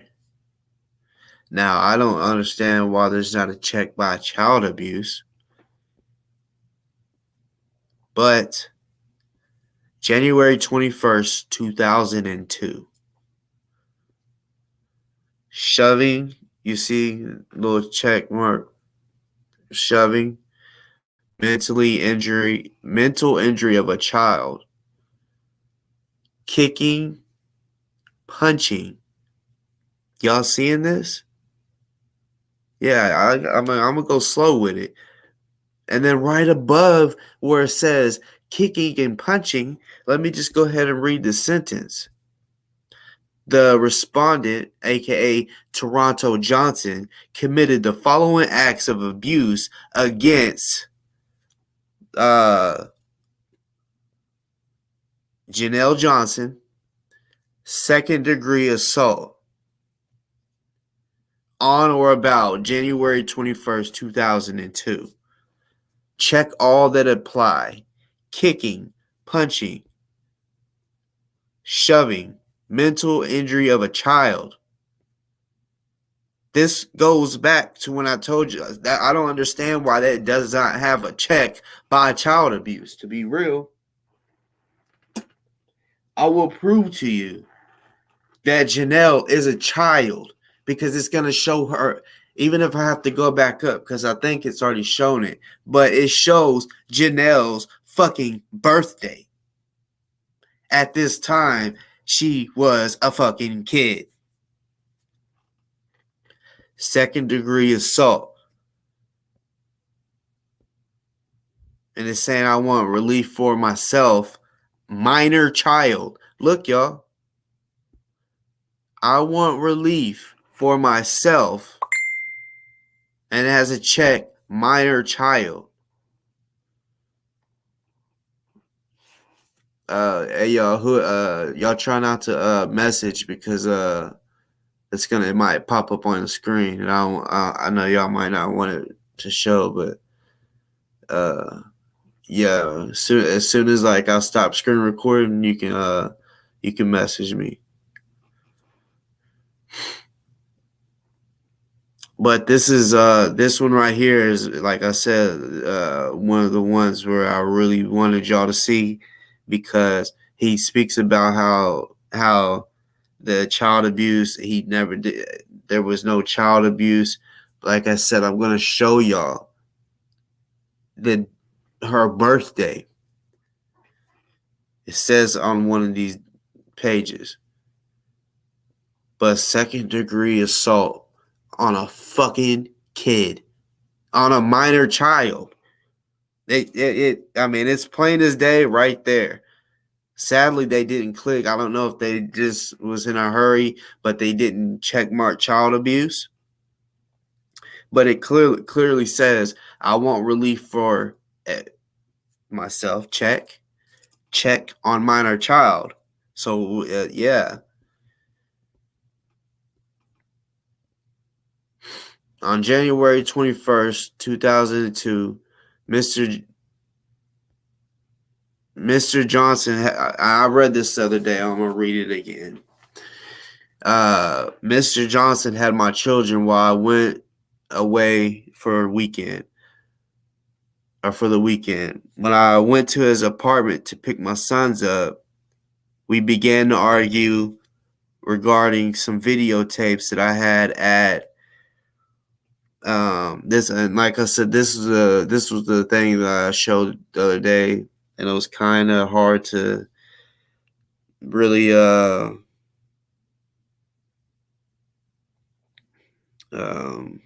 read.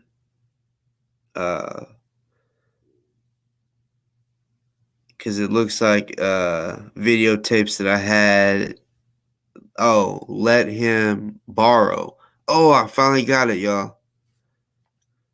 Because I was looking at it, but I just noticed that there's letters from the top row that kind of interact with the bottom row. But now I see it. Okay, so regarding some videotapes I had let him borrow, Mr. Johnson stated that if I didn't get my sons and leave, he would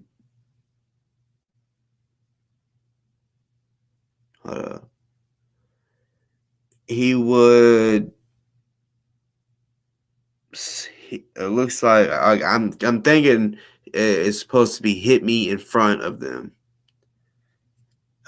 When I turned to get my youngest son's jacket, he punched me in the face and I fell. Upon my falling, he punched me again, kicked me, and proceeded to drag me out of his apartment. So here,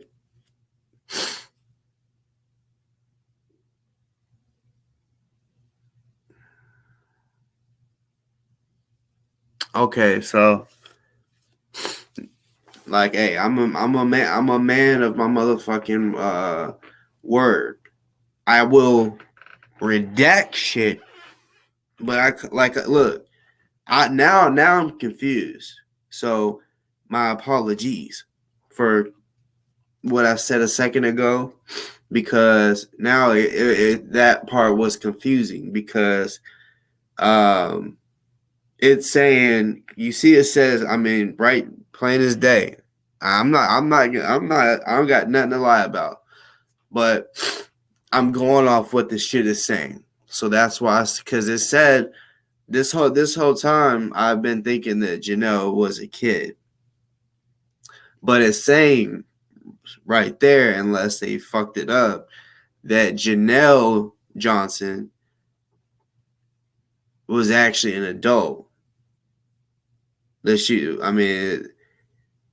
she was born in 75. So, but y'all seen it yourself. It said minor child. So I don't know if that's a fuck up. I don't know. Tariq Johnson, Keenan Johnson, both his son.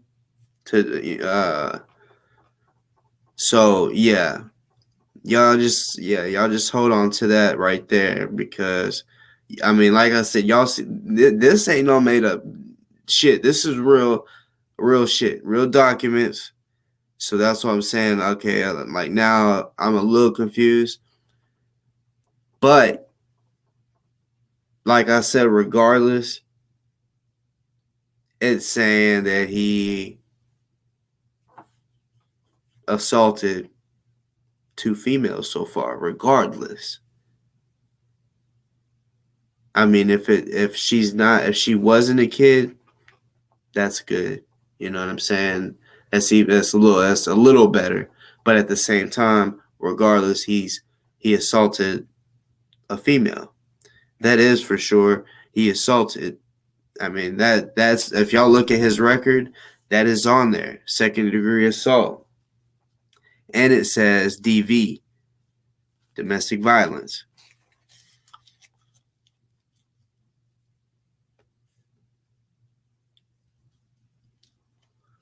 So we'll see if it shows the birth date of her again. But yeah, I mean, like I said, maybe they accidentally checked minor child, because I wondered why it wouldn't. They didn't check mark child abuse. But yeah. So yeah, and I'm not here to put any lie on anybody's name. I'm here to keep it 100. You know what I'm saying? Like, if he hit on a kid, he hit on a kid. But if Janelle's an adult, then okay, well, he hit a female. That's how I'm looking at it. Regardless if it's a kid, or I mean, it's a female in general. So if she's a kid, it's even worse. But it's still bad that she's a female, and and we don't know the reason why he hit her either.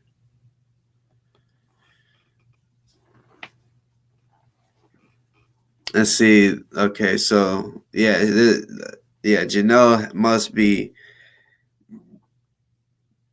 for her to have her last name to be Johnson. She has to be kin to Taharka.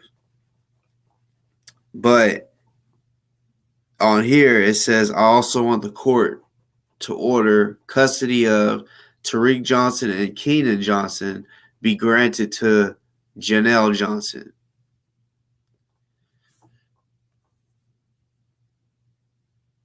Income from employment in the amount of approximately $350 every week. He has been court ordered to pay support, but he has not been doing so.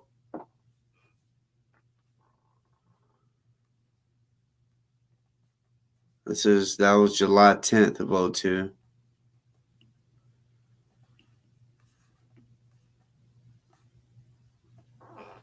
All right, 26. Okay. So this is ex parte domestic violence addendum. Never seen that word before. Not gonna lie. Addendum. or added them.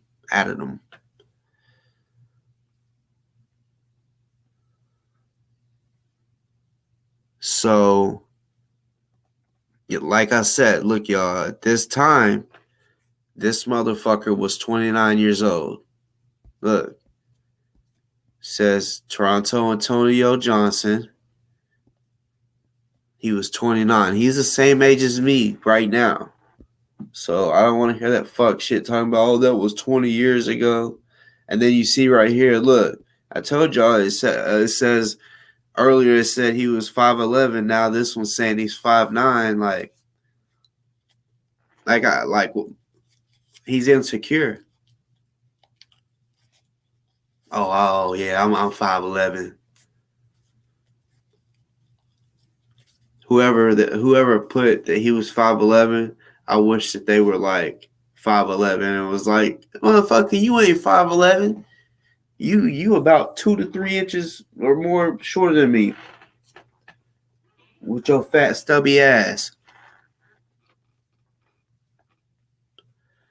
You see right here it says his it says scars, tattoos, tattoo of a bulldog on his left arm, and then on his right arm he has a tattoo of a gun. I mean, it doesn't say that, but I mean, I know one arm is a bulldog and the other arm is a gun. Don't know what kind of gun, but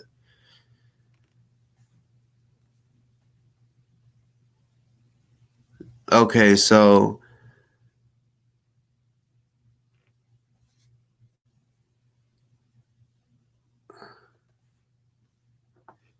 Janelle, now we're getting to a little more. Like I said, I skimmed through this, but me saying that she was a child, it was because it showed on there something about a child. So now we know, okay, she's an adult.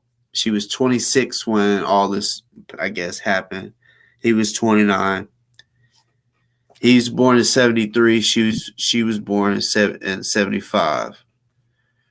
Um,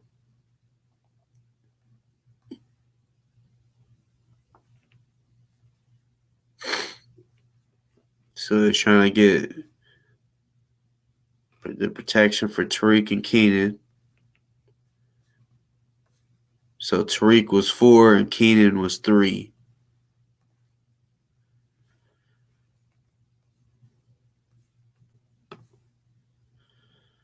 So this Taylor Gwendolyn versus Toronto Johnson. This was June 24th of 05. As you see, they check marked domestic violence. Like I said, he has so many domestic violence cases that and like I said, yeah, he wants to say, yeah, but was I charged with them? Was I charged with them? A lot of the times, yeah, they didn't show up, and I think it was because she was scared of you, homie. I don't know why I just called you homie. You could never be my homie. Beating on women, scaring women. You scared, regardless if you didn't, even if you didn't hit her, you scared her. You put fear in her, and that ain't cool with me. So on this one, it says protective order is denied because no reasonable grounds to believe that abuse as defined in this statute occurred. Other abuse occurred over 9 years ago. So yeah, um,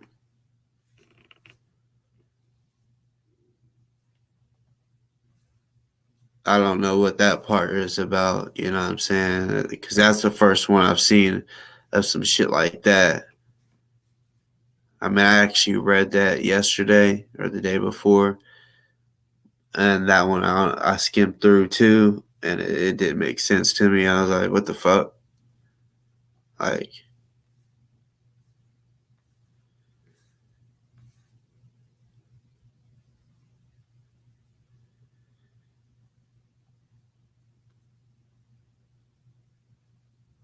It's another domestic violence one.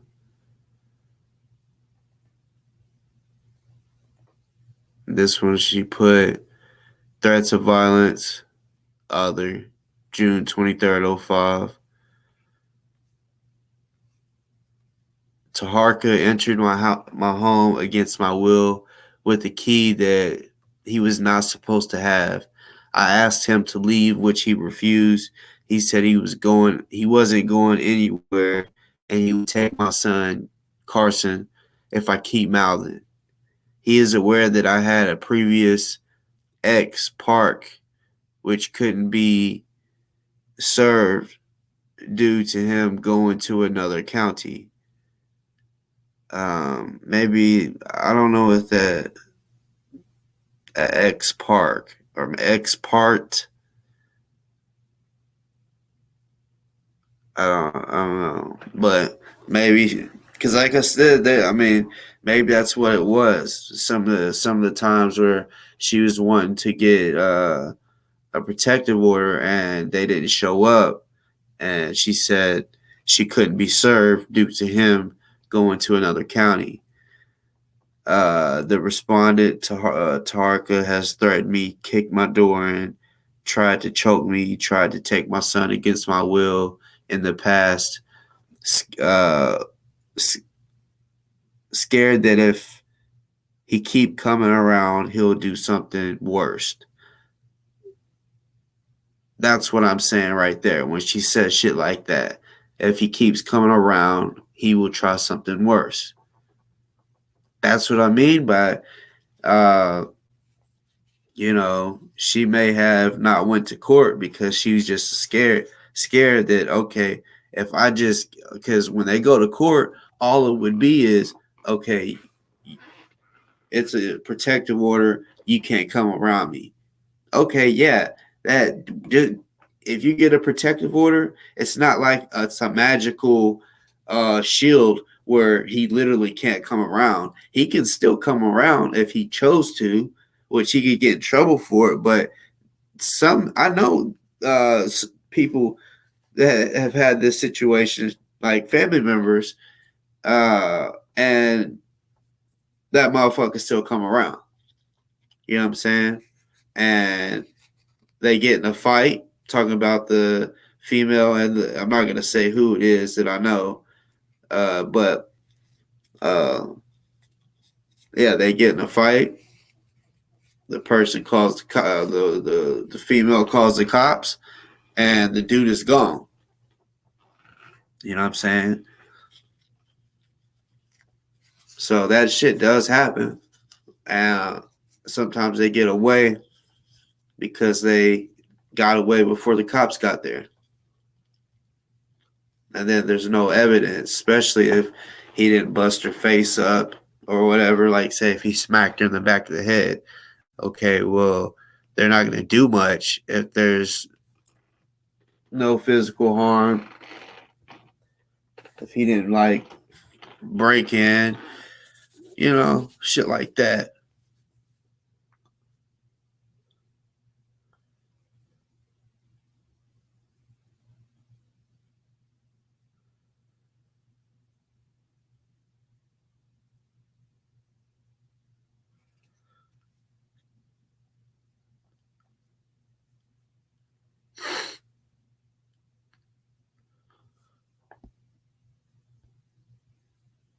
Let's see. The respondent, aka Taharka or Toronto, is very mental and emotionally abusive. He curses and fusses me out in front of my children. He says he doesn't have to go/leave my home. He is a abusive alcoholic who is in denial, and he has become violent with me and my property in front of my children. Then say it is nothing I can do to make him stop or leave. This is why I believe it is unsafe and unhealthy for this to continue in front of my 11-year-old and 3-year-old.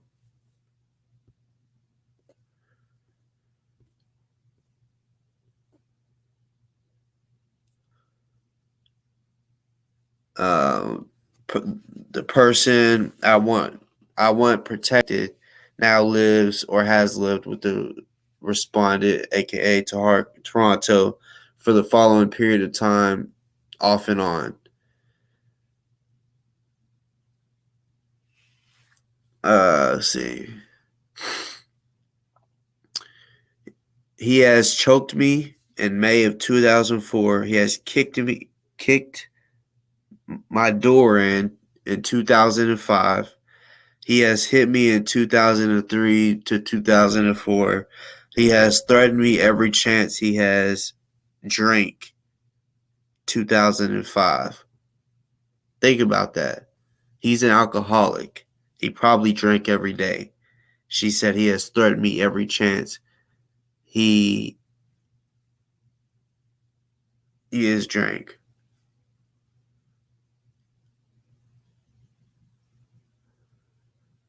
That's crazy.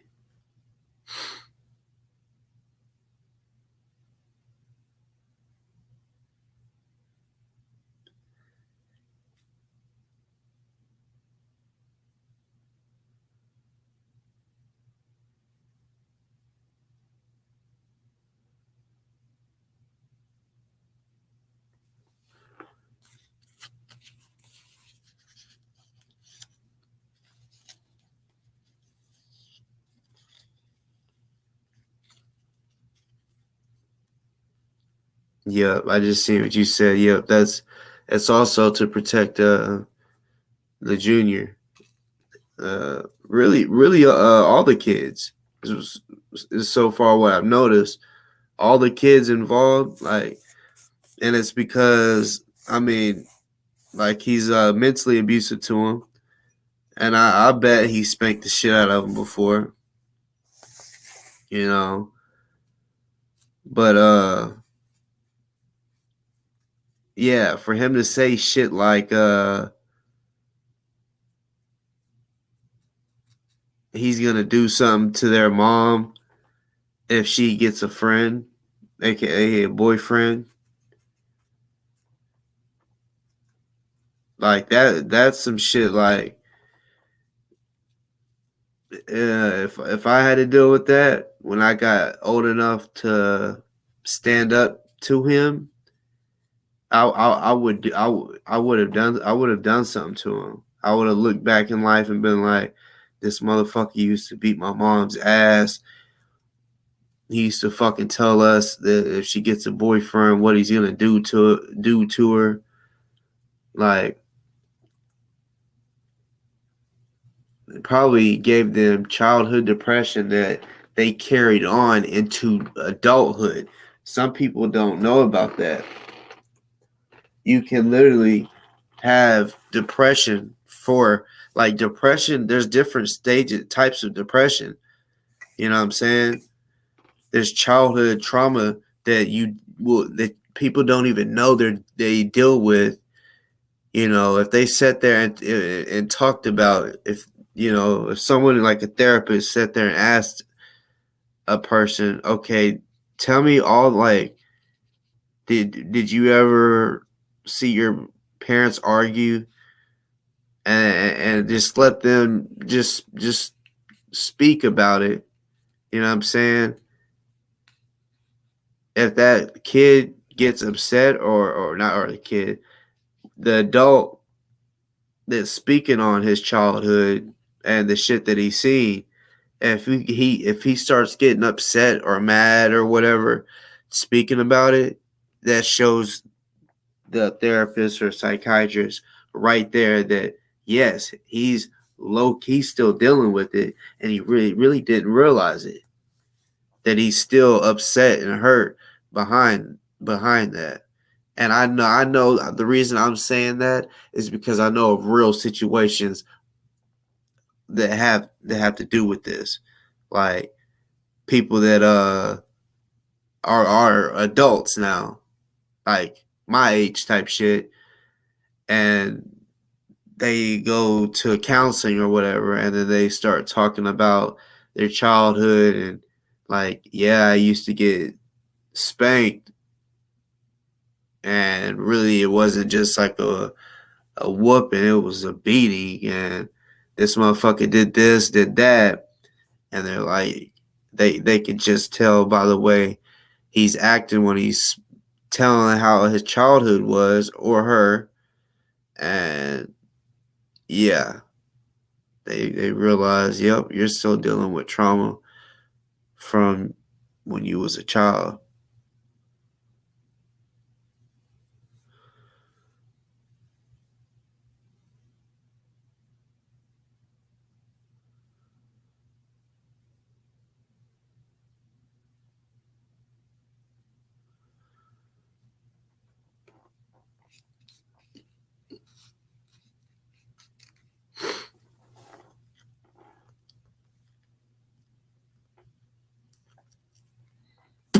Hold on, I want to scroll down for the date. So this is in 03. March 17th of 03. Gwendolyn tried to get another temporary protective order. Um, this is just ridiculous. Pretty much every fucking year, and it says case dismissed, all parties, failure to appear. Like, like I know she wouldn't waste her time going to make all these statements year after year after year, and then just not show up to court. You know what I'm saying? Like, especially if she was really wanting help. Like, he's not gonna stop. She probably was even afraid for her life. So I really just don't believe she was like, I'm just gonna make these statements just to scare him. No, I think she was scared of what could happen if she goes forth with it. And he maybe even said some shit like, and if you tell them that I said that, it's gonna be even worse. Like, that's the type of guy that, I mean, look, I've called it out. I even said he's the type of guy that before I read this shit, I said on my last show, I bet he's the type of guy that uh, will tell her, if I can't have you, nobody else can have you.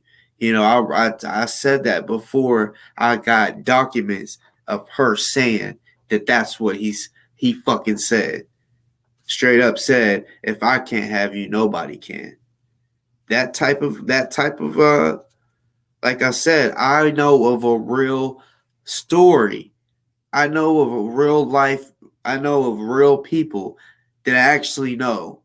I fucking played ball and went to school with their kids, the couple's kids, like the woman that got stabbed to death because she wanted to leave him, and he said, "If I can't have you, nobody else can," and he killed her.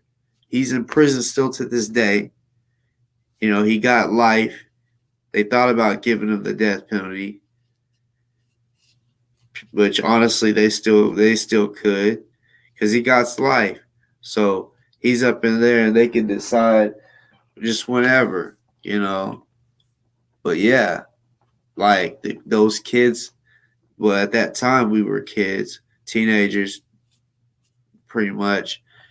Uh, they lost a fucking mom and a dad in the same day, all because of insecurity.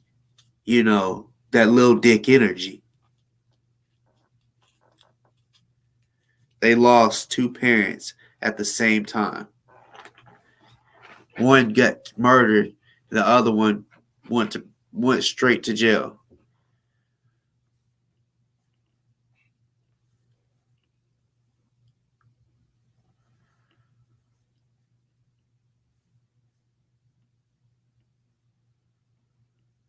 Yeah, I know. I'm sorry if y'all's like really trying to read and I'm going fast.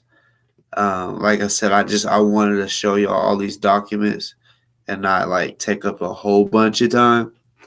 But yeah, I'm trying to go slow enough that y'all can pause it later on, when you go back to it. Um,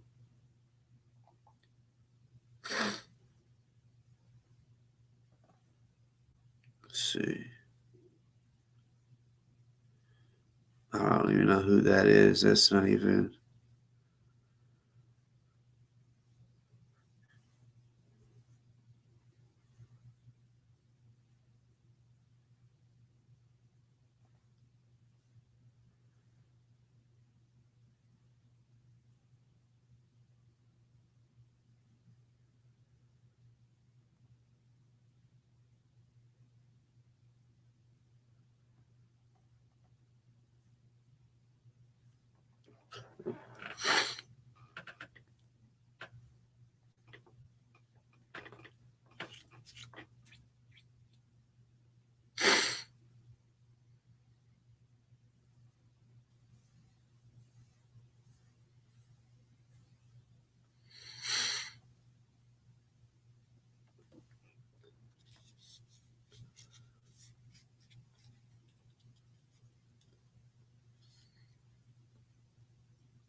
See, he wasn't supposed to go around Gwendolyn or the kids or the daycare or nothing.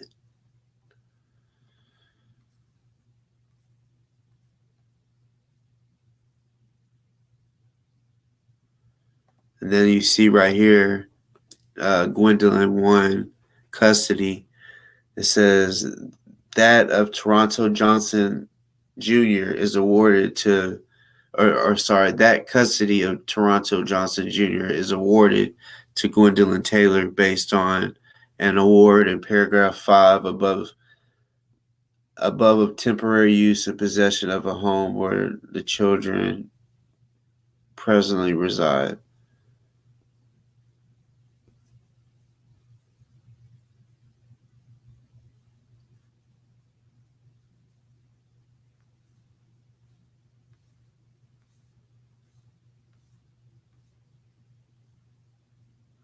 I remember one time he made a statement saying that he raised his sons by himself. By himself. But from what Gwendolyn says is he had them on and off.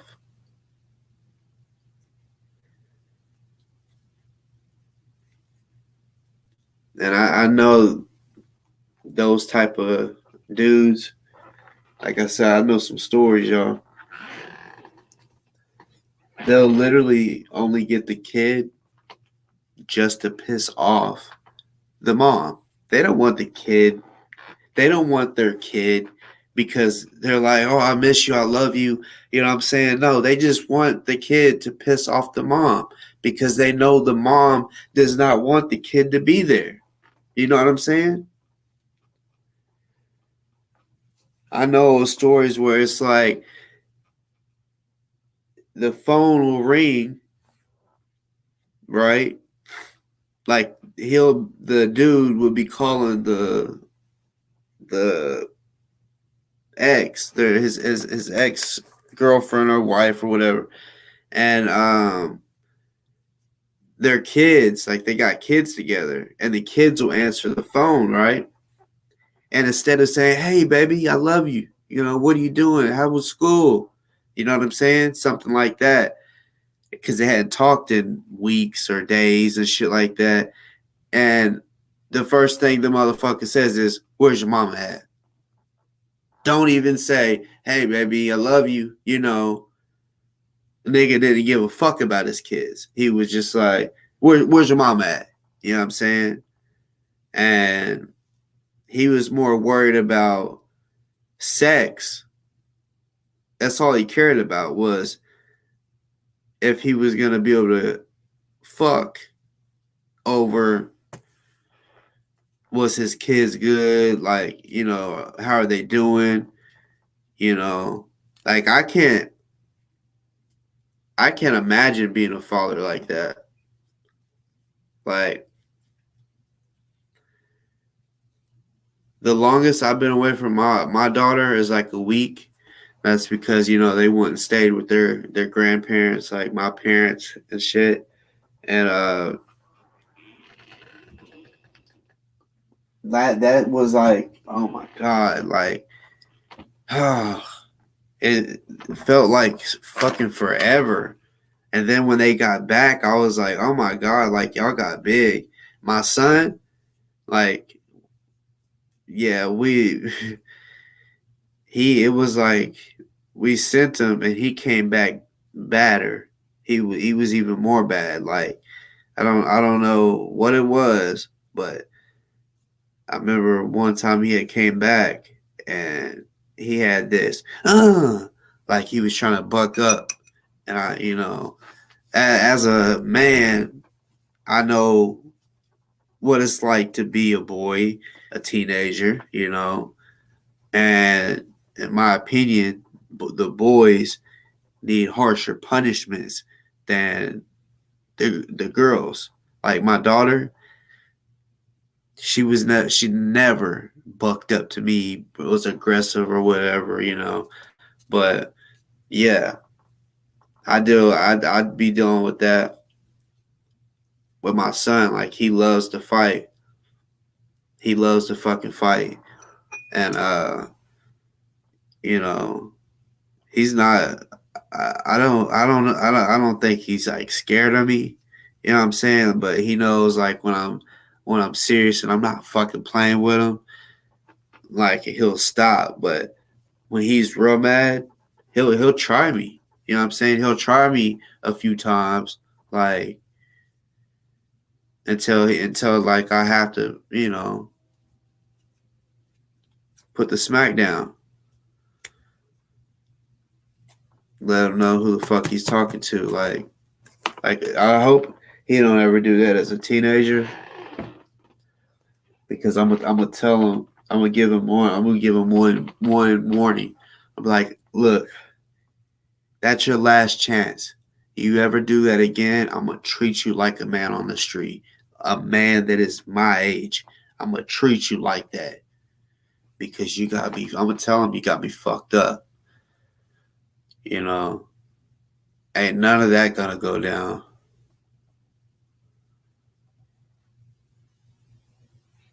Hold up, y'all. I'm gonna scroll real fast because I honestly think.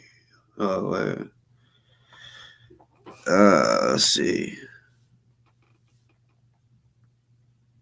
Another domestic violence. Let's see. See what date this is. This was, yeah, I actually had read that last night while drunk or drinking. He threw dirty, soiled objects in my face several times. This morning, March 13th, 03, threw soiled baby wipes in my face. For those that might be curious of what soiled means, that's shitty diapers and shitty wipes. He punched me with his fist on the left side of my face. He threatens me, says he will bust my house and car windows, slice my tires, try to get me back for calling police or putting him out. That right there, I forgot I read that. That goes back to what I said when I said, I bet he's the type of guy that when she tried to get those protective orders or whatever on him, he probably was like I said, because she didn't show up to court a lot of the times. So I bet he was like, bitch, if I have to go to jail, or if blah blah, if I can't see my kids, I'm gonna fuck you up.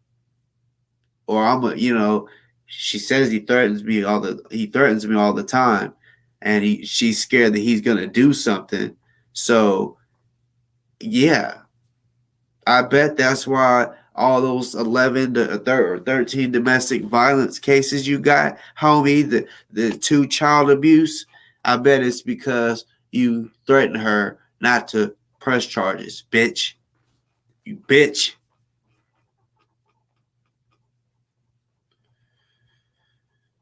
Um, Curses around my two children. One is his 16-month son, says he will, or says he would hurt me if he was like he was in the past, a woman beater. Oh shit! I didn't see. I read this the other day, but I guess I didn't read it right. Cause so it says he would hurt me if he was like he was in the past. In quotation, a woman beater. He has in the past kicked my door in, tried to kick my television in, kicked a hole in the wall in my house, hit my child, which claims was a mistake. But he drank a lot every night, and I don't want him to hit me again in front of my children or threaten me because he has been in jail several times in the past for hitting a female, and I am terrified.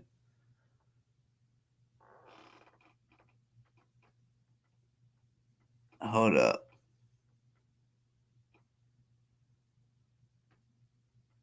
Because I can't really see what that says. I'm terrified.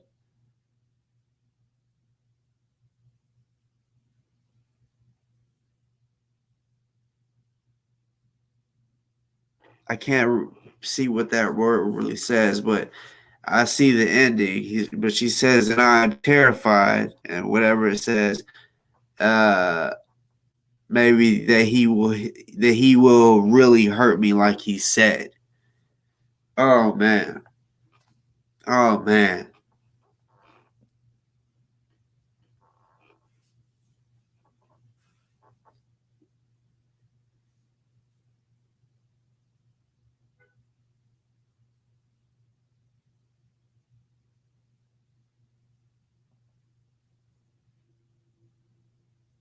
He's just a fucking piece of shit.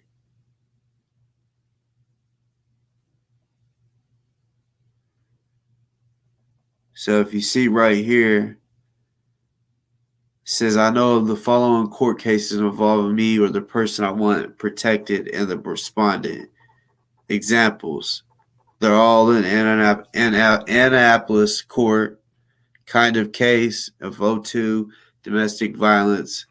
Uh, he had DWI 3 times in 1 year, y'all. 1 year.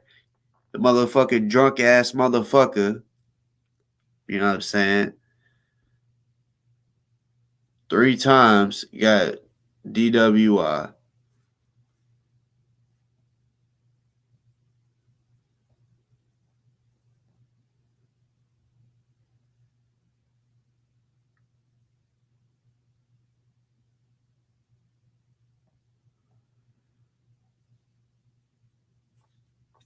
You are a piece of fucking shit. Toronto. The hoe.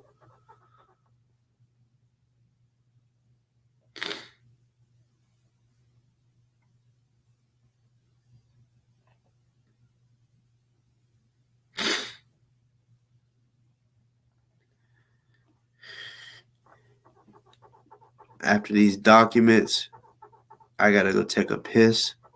And I'm gonna come back on here and fire this bleeze up. And then, like I said, I got a little bit of more shit to talk about that is not about his bitch assness.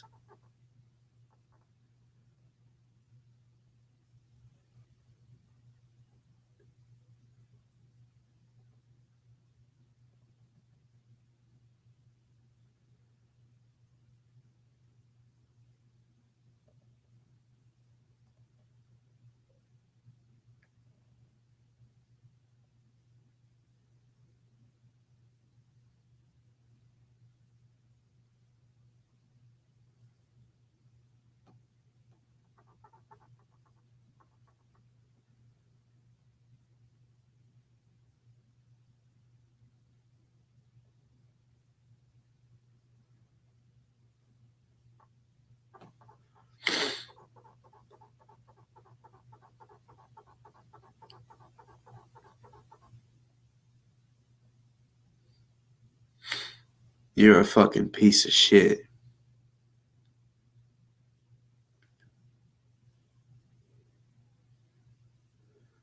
And that right there, ladies and gentlemen, is the 50th page of documents. Because like I said, he said, show your face and show the documents. I just showed my fucking face and showed the documents. 1 second, y'all. I got to take me a nice piss. Don't leave. Don't leave.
All right.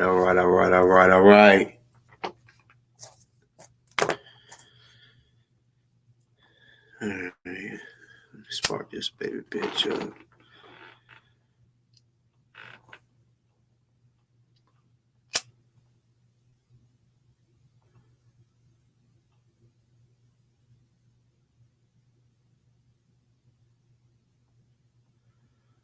Yeah, when I really wouldn't be, this whole time I was doing those documents, I didn't get a chance to really look at the chat. So I know there was a lot that I missed.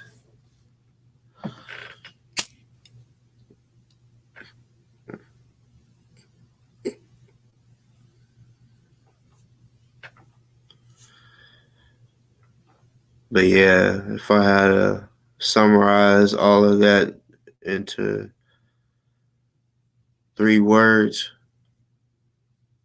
little dick energy.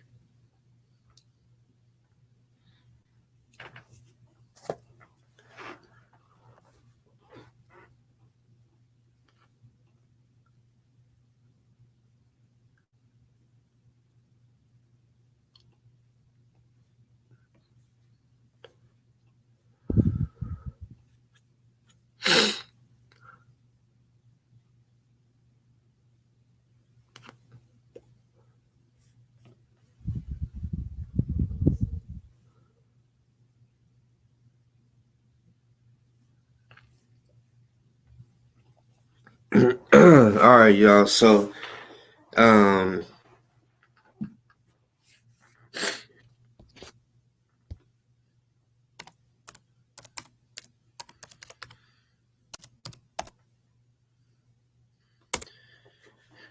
something I'm going to show y'all.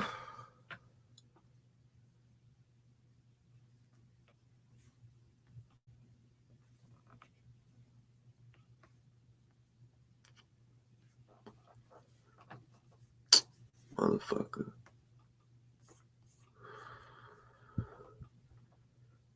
Well, something I'm wanting to show y'all slash speak about.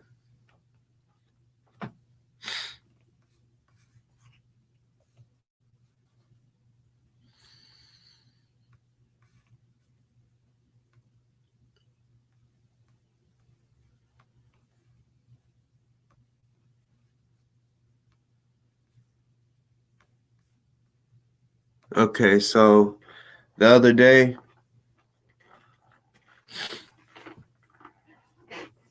I'll try to zoom in.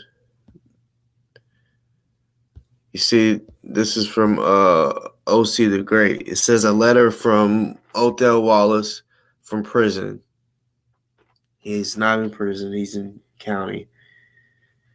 A message to the people. Othel.org.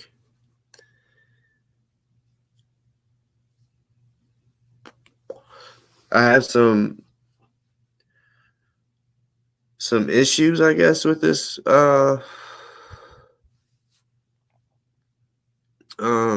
letter. Like, all right, I'll just go ahead and say it like this. I don't believe this was wrote by Ozone. I got a few reasons why. I'm going to point them out. The first being, as you look at it, it looks like a woman's handwriting. Now, there are men out there that got, I mean, and when I say a woman's handwriting, I mean, like when I was in school, I remember all the girls had fucking great handwriting, right? Good handwriting. Now, I'm not saying this is the best, but this is pretty good handwriting to me. But to me, it definitely looks like a female's handwriting.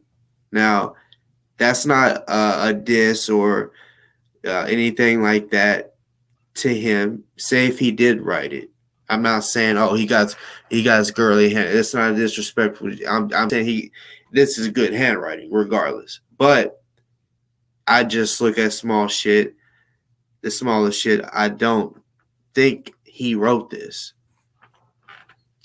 He may have told whoever to write it. Hold up.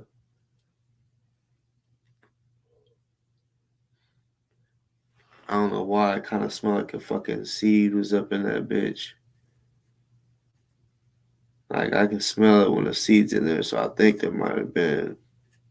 But my shit hardly ever has seeds.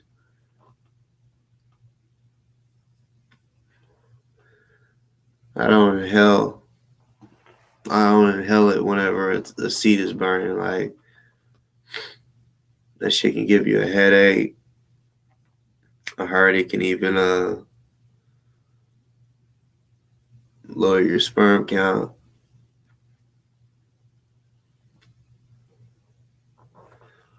Get that all about there.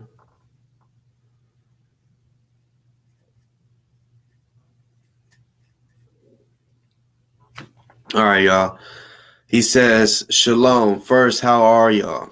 I pray and hope all is well in spirit and health. I miss many of y'all as well as you. I miss many of y'all as y'all know. I want to let y'all know times are tough as hell, but I keep my head up through prayer and my faith in the Most High. Many of you been supporting me in that part. I can't really I don't know if they erased that, but it's kind of but I think it's supposed to be many of you have been supporting me and very helpful since I've been away. Please trust that those with a caring, giving, concerned heart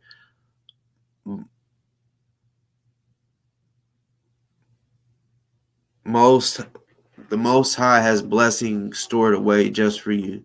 But I want you all to know I still need you all to continue to help me to get through this. This is not a fight like no other. Like no other. This fight goes way beyond social media. My life is on the line. My character has been demonized, degraded, and diminished. I'm not what they are trying to make me out to be. Many of the people that know me personally uh, knows me. I'm a passionate, helping, loving, open-minded, stand-up kind of person. From where I am, it's hard. I have a from where I am, it's hard have a voice. So please take this letter and hear my voice. For the people who have heard of me but never met me, I would hope this letter reaches you in good spirit and encourage you to help get me through this hard period.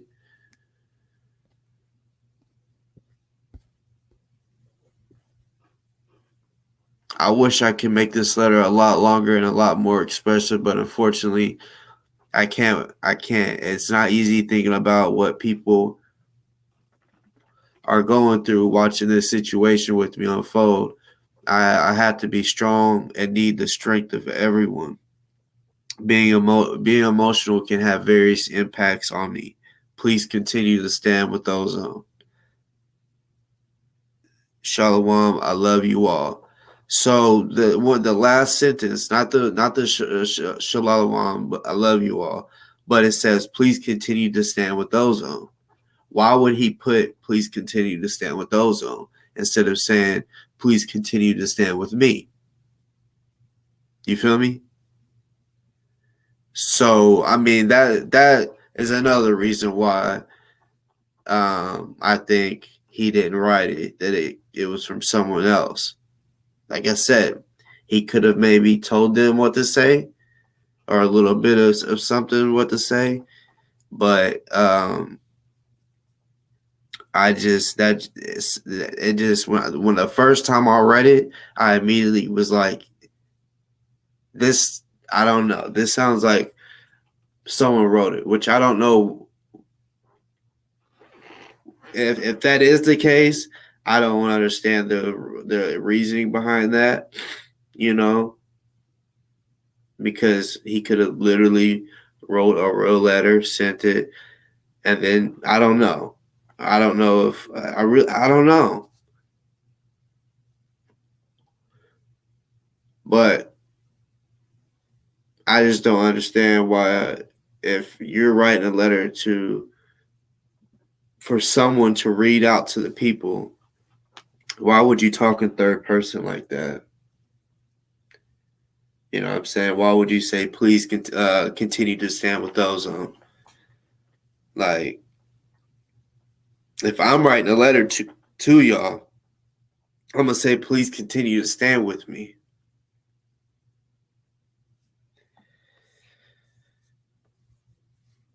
P.S. I'm very comfortable with my lawyers.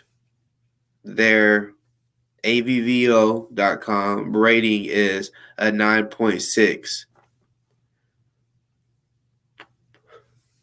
Well, this is where and I don't mean to sound like an asshole, but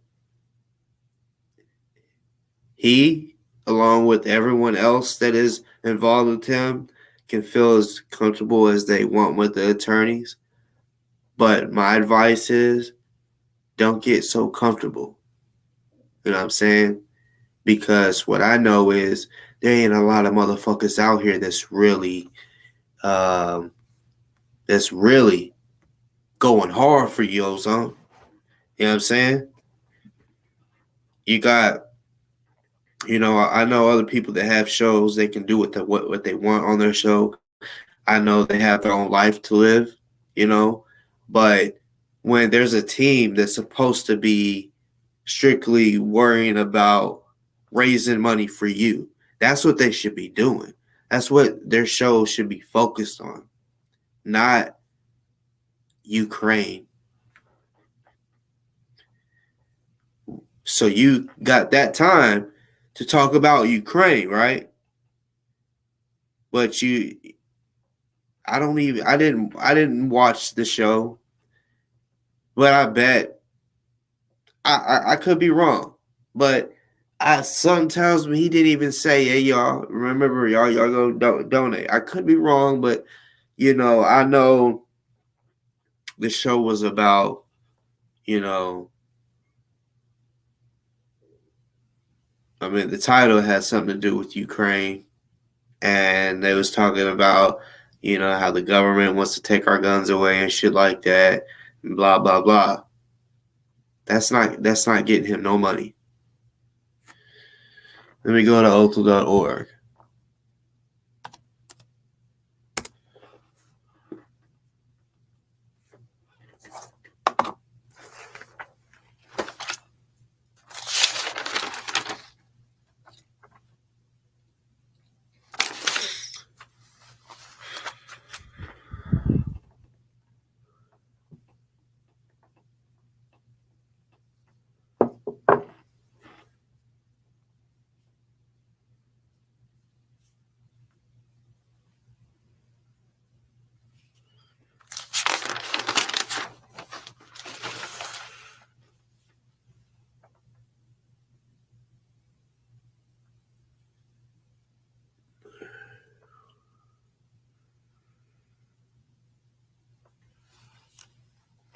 So since I last was live, $296.24 has been made.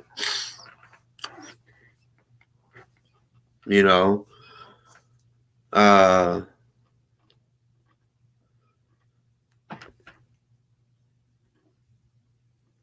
let's see.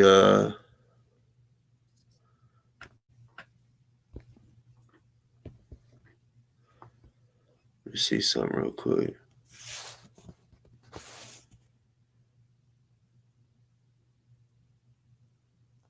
So in 3 days, about $300, about $100 a day, I guess.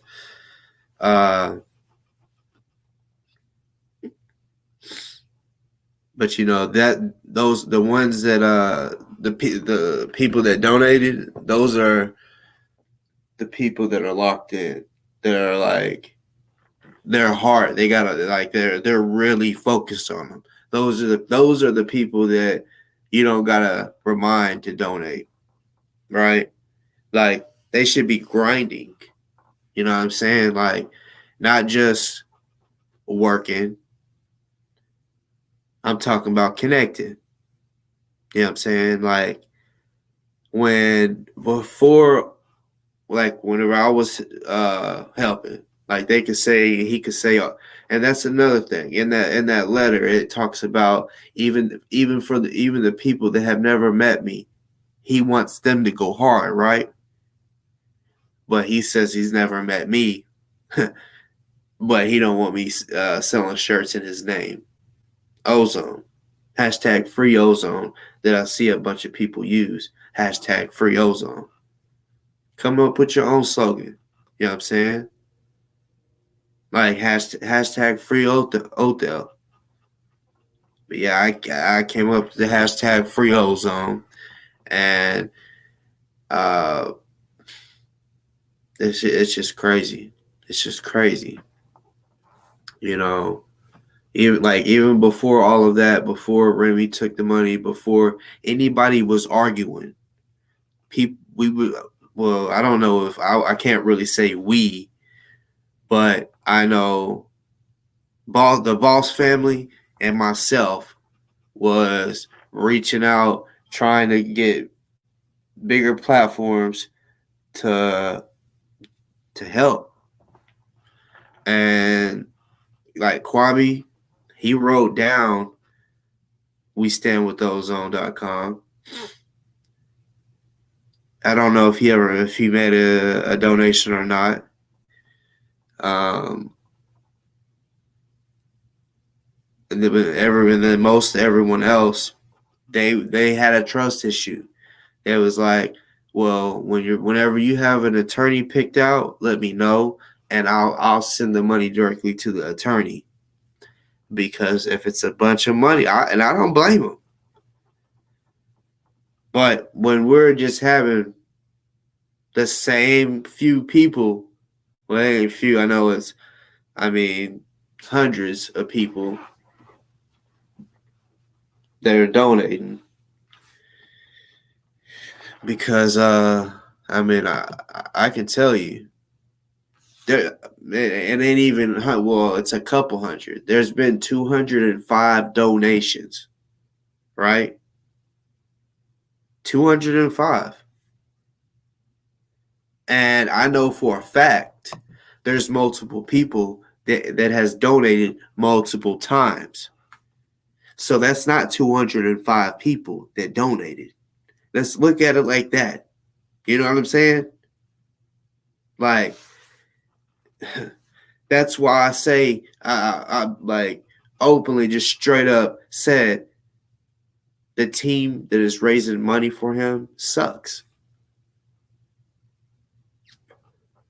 You know, I hate to have read it saying that he's comfortable with. I mean, he might. I mean, I guess he was technically, meaning if someone was writing for him or whatever. But I mean, maybe he was saying that like.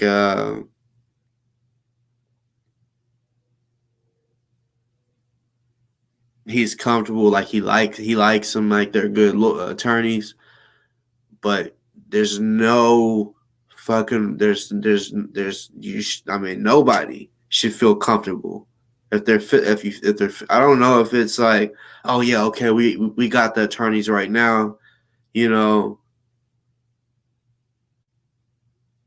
and they just like lost motivation, and they're just like, yeah, we got the attorneys now, so yeah, we're good. That's temporary. We learned that back when we was talking about Funky Diamond. They wanted 50,000 for each attorney, 3 attorneys. 30 that they was gonna take $30,000. That's what I mean. I know this. I was part of that team.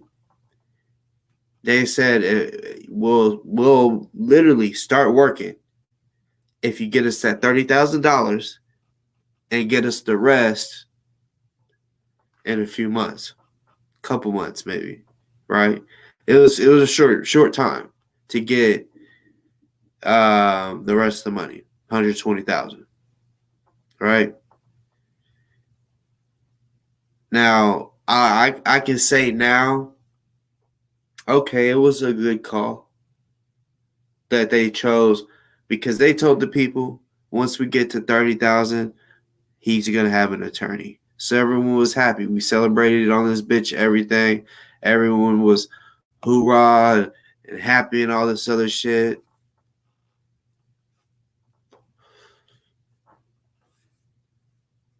Get your bitch ass up off my shit. Talking about some dumb shit like that.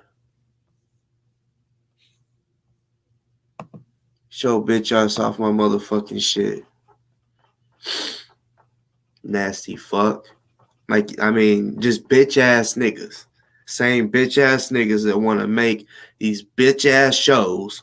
You know what I'm saying? Bitch ass videos. Stupid ass fucking videos. You know what I'm saying? Like, you couldn't see me in person saying that type shit. I'm dead ass serious. You know what I'm saying? You couldn't see me in person. You couldn't see me. You couldn't see my cousins, my dad, any of us saying some dumb shit like that about my daughter. You know what I'm saying? I ain't playing with you. You know what I'm saying? I mean, I could say, and y'all might say, "Oh, act all tough" or whatever, however you want to say it on here. But no, in real life, that could never fly. It would never fly. You know what I'm saying? It would never fly. You might be able to actually say it, but after you say it, bruh, it's be a hard life for you after that. You know what I'm saying? A hard life. You know what I'm saying? Dying is easy, but living with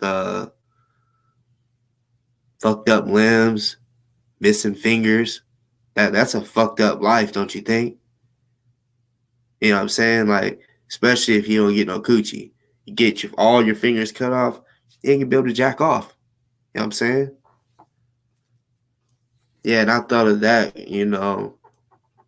I fuck with that show, Sons of Anarchy. There's a dude that like, owed a debt, and he couldn't pay for it. So the Chinese they had certain ways to handle this, different ways, instead of like killing you. You know, let you live with that. You know, like they might even cut. I mean, they didn't do it on the show, but they might even cut a big ass. You know, so every time you look at yourself, you think of them. You know, but this guy on the show, he was a pervert. You know what I'm saying? Like he was a porn addict. He was always watching porn. Plus, on Sons of Anarchy, they had a porn business. You know what I'm saying? And prostitutes and shit. So it was pussy everywhere. You know what I'm saying?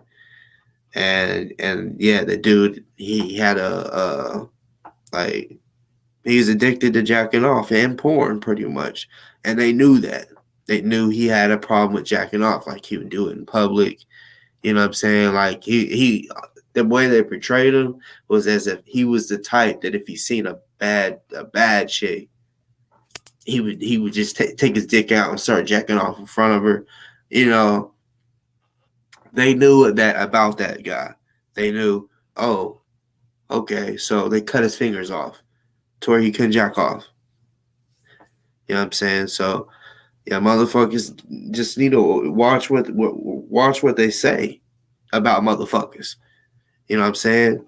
You definitely know. Talk like me. I'm not ever gonna say nothing crazy about nobody's kids. You know what I'm saying? Because that mama bear, papa bear shit, that's real shit. It don't matter if it's a bitch ass punk, like a dude that gets punked all the time. You do anything to their kids, they could become superhuman. You know what I'm saying? They'll do anything. You know what I'm saying? Like, and I know I will. I will. Like, I can't even, won't even speak about. Honestly, I can't even. I can probably give you ideas of shit that I might do, but really, I don't know what I would do. I would black out probably, spaz out, like for real. And I really ain't gonna speak too much on that because I mean real shit that won't happen. You know what I'm saying? I'm telling you, telling you, ain't won't nobody fuck with my daughter or my son. I got a place for you to go. You know what I'm saying? I'll just say it like that, bluntly, like not even and trying to be like, that's not incriminating. I'm being dead ass serious. Like no one will fuck with my family. You know what I'm saying? I got a place for you to go if that's the case. It's not a threat. That's just behind my kids' safety. I literally don't. I won't care about going to sit down, lay down. For those that don't know what that means, it means go to prison. I won't give a fuck about going to prison to protect my kids. You know what I'm saying? So hey, get that right, bitch ass nigga. You know what I'm saying? Talk real tough. You can talk real tough online, but I'm telling you, offline,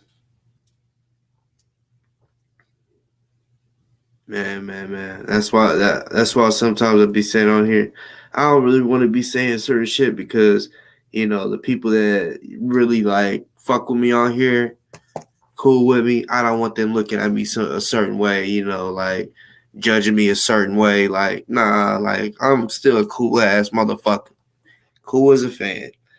But there's no need for me to really show that side of me, the violent side of me, because it's like, I mean, when I come on here, I don't want to be. I'd rather not be violent. I'd rather have a good little time. Might have to let it be known about these bitch ass niggas or whatever, but In real life, I can be a violent motherfucker. I haven't really been violent, like violent in a little while. I've gotten in some fights and shit. I don't really call a fight violent. Violent. Cutting off your bitch ass tongue is violent. You know what I'm saying? It is what it is.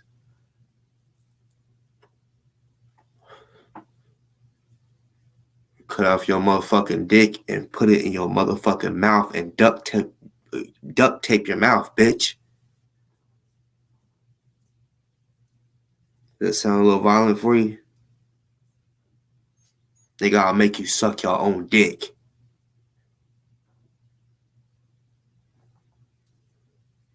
Bitch.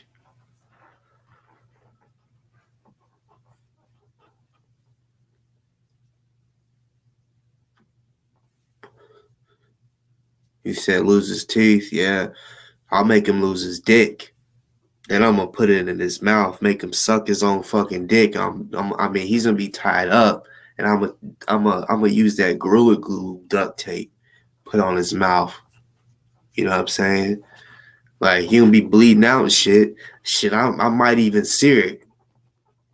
Take something real hot so that he don't bleed out. That way he can just have his fucking dick in his mouth for however long I want it to be in his mouth. Bitch ass nigga. How's that for violent for you?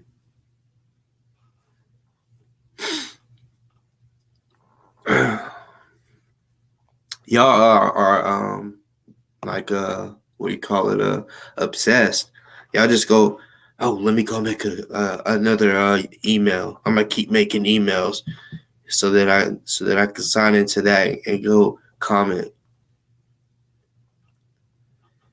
There's probably like maybe more, but I know for sure from five people. They haven't commented in a good minute. Well, at least as their self. But there's been like for about 5 people that's made multiple fucking pages just to comment. For example, that one chick, forgot her name, but she's like Kendick's dick writer, right? One of his dick writers. I can't think of her name, but she was like, "This is I literally had to make 5 different accounts just to comment. This is ridiculous. How many times y'all block me?" I was like, "Damn, like, is that serious that you got to do all that just to comment when it's just gonna get deleted or blocked?" And on the replay, yeah, Jasmine, and then on the replay, it ain't even gonna be on there anymore.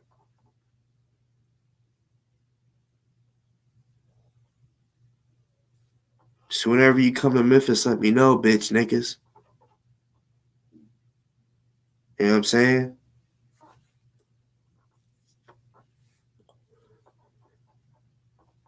There's no point of, oh, I think you live here. Just tell me that you want to meet and what it is that you're wanting to do.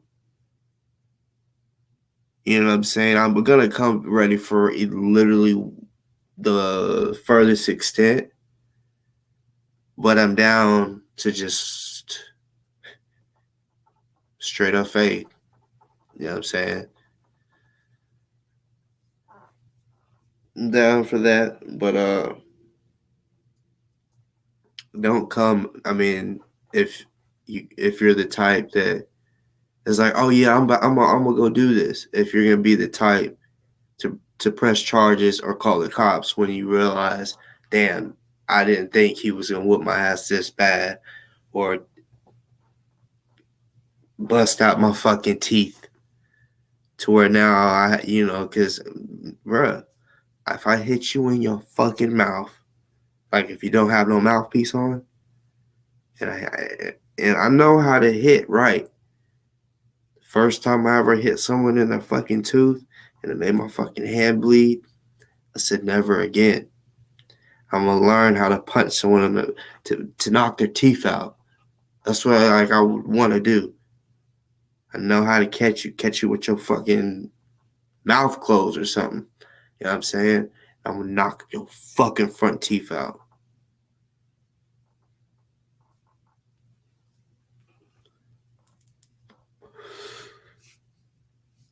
You know, you gotta wait for the good minute for that to heal, and then partials or whatever you gotta go get sized or whatever. That might take 5 weeks, I think. Could be wrong. So you gotta go around, you know, singing that song. All I want for Christmas is my two front teeth, and more. So that's not the only thing. I mean, you think I'm gonna stop the fight just because your two front teeth is knocked the fuck out? Nigga, if someone comes to fight me, let's get it on.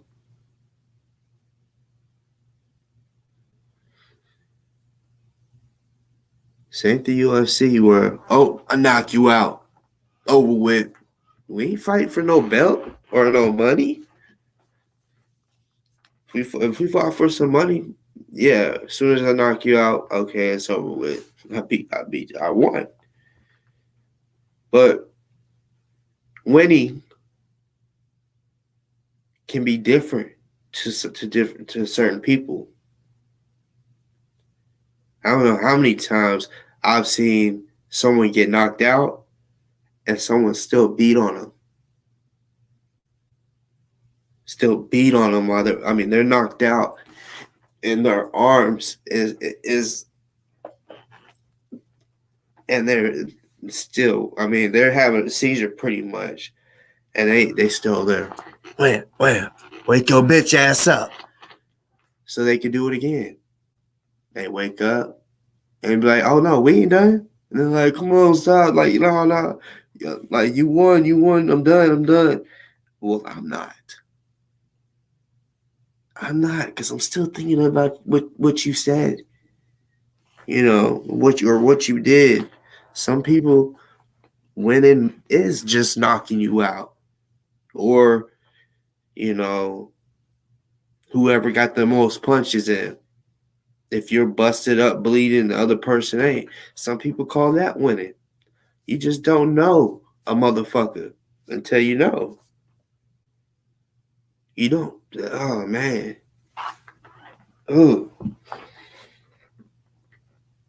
I'm telling y'all, like, y'all so lucky out that I got kids. Y'all so lucky.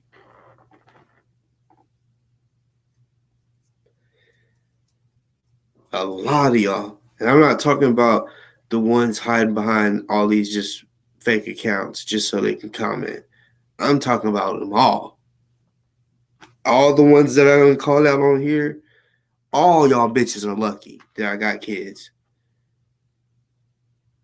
Yes, if something happened to my kids, I wouldn't mind going to prison. But yeah, I did change my life up so that I don't go to prison, so that I can raise my kids up to be adults.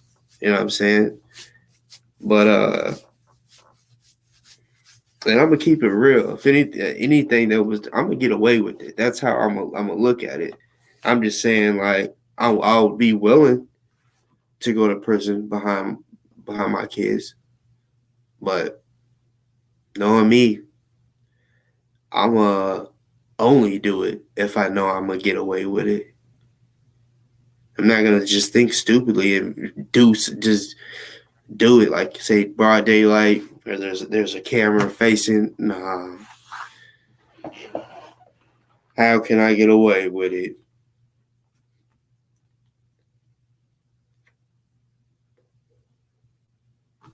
So yeah,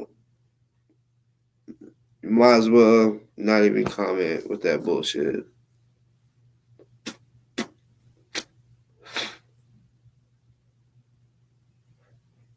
But yeah, again, The people that are raising money for ozone, they are doing a horrible job. I try to tell them when I was helping, bruh, y'all need to be doing fundraisers every week. Why is it? It's like maybe once a month, or it's fucking crazy.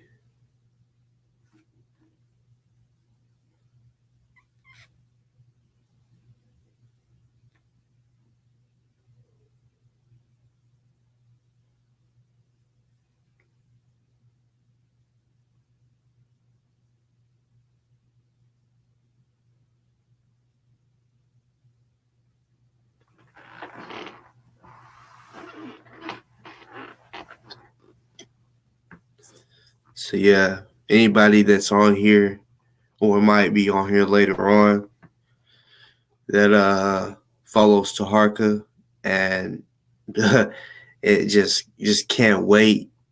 I hope it's like that because I know a few of y'all out there that as soon as y'all see that I'm talking about Taharka,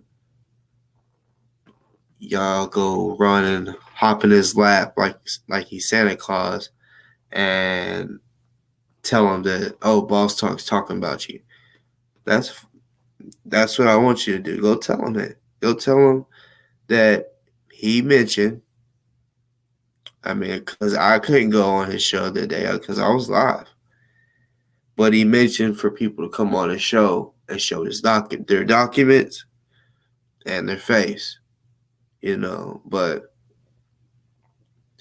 you wouldn't have let the 50 documents, which I don't know, probably like 20 of them really was like blank pages, seemed like, or pages that really didn't have a whole lot. Yeah, certain shit that I would have shown, like the good parts. That, well, I mean, they ain't good parts, but the ones that's like, whoa, yeah, you would just cut me off. You'd be like, no, it's my turn to talk, like, because you said when someone brings their documents out, you'll bring yours. And like I said before, I'm not talking about when someone shows the documents of what you did and all this other shit, and then you say, oh, okay, I'm going to show you what I got on you. No, like I said, if you want to do that on another show, be my guest. It's your show. You can put whatever you want on there.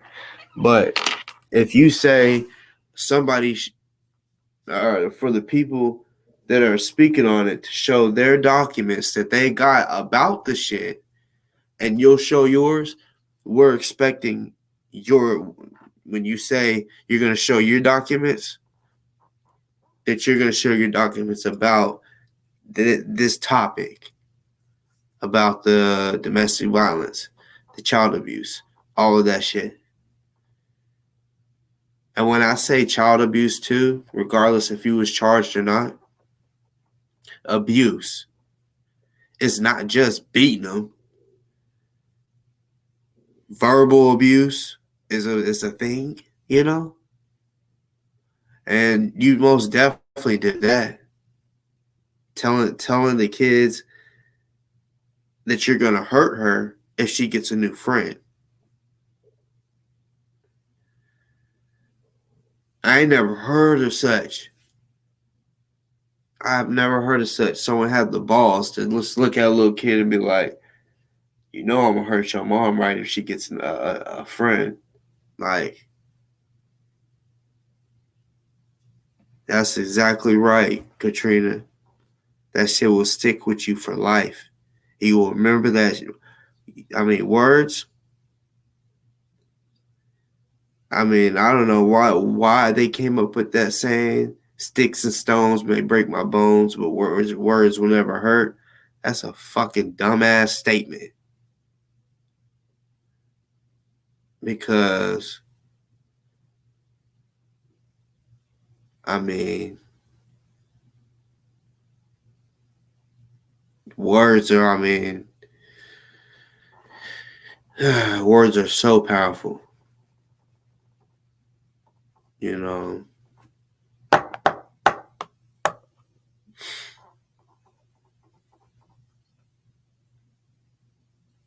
when they sentence you to death, when they sentence you to life in prison,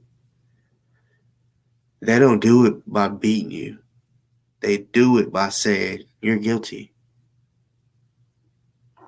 by speaking, and now your life is ruined. You're in prison forever.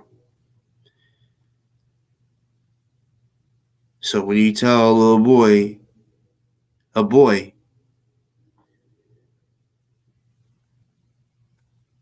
that you're gonna hurt their mom if she has a boyfriend, I'll say this: I've been through a little situation when I was younger. Maybe a couple times, I don't know. A few times, I don't know. But I know as an adult, even thinking about it right now, it's like I could still beat that motherfucker up because of that.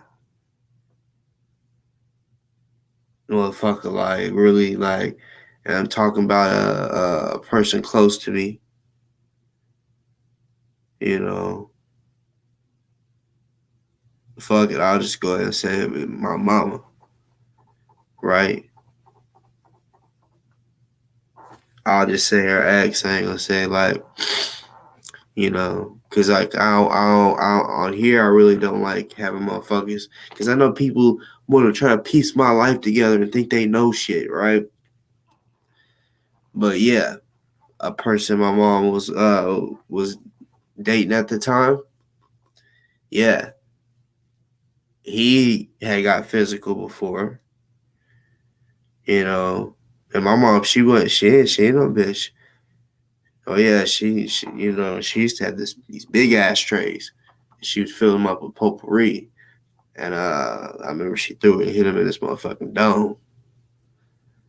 But every time they would argue, every time they would argue, I'd be like, come on. Like, there's four of us, siblings. I'm like, come on, let's get ready. Let's get ready to go help mom. Let's warm up. So I have my sister hold a pillow out like this. And you know, I just be punching on it, right? Yeah, getting ready. And then we'll go bust up in the bedroom. Like, for real. Get off my mama, bitch. I remember my sister threw a shoe at him one time. And then he he was like, hold my mom down. And then once my sister threw the shoe at him, he like got off of her and like looked like he was like he was coming toward us. Because when she threw the shoe, it hit his back. And he said, "I no, she didn't." So I went to the kitchen and got a fucking butcher knife, nigga. And that argument ended up basically calming down because my mom was like, "Put the knife up. Don't do nothing there. Don't do nothing." And yeah, he ended up like leaving. But yeah, that shit sticks with you. I could still fuck him up to this day because of that day. So, you know, and yeah, certain shit I that motherfuckers say. I'm not saying that if every time someone says something bad or whatever, like I'm just gonna just be, you know, long term depressed about it. Hell to the no, like, but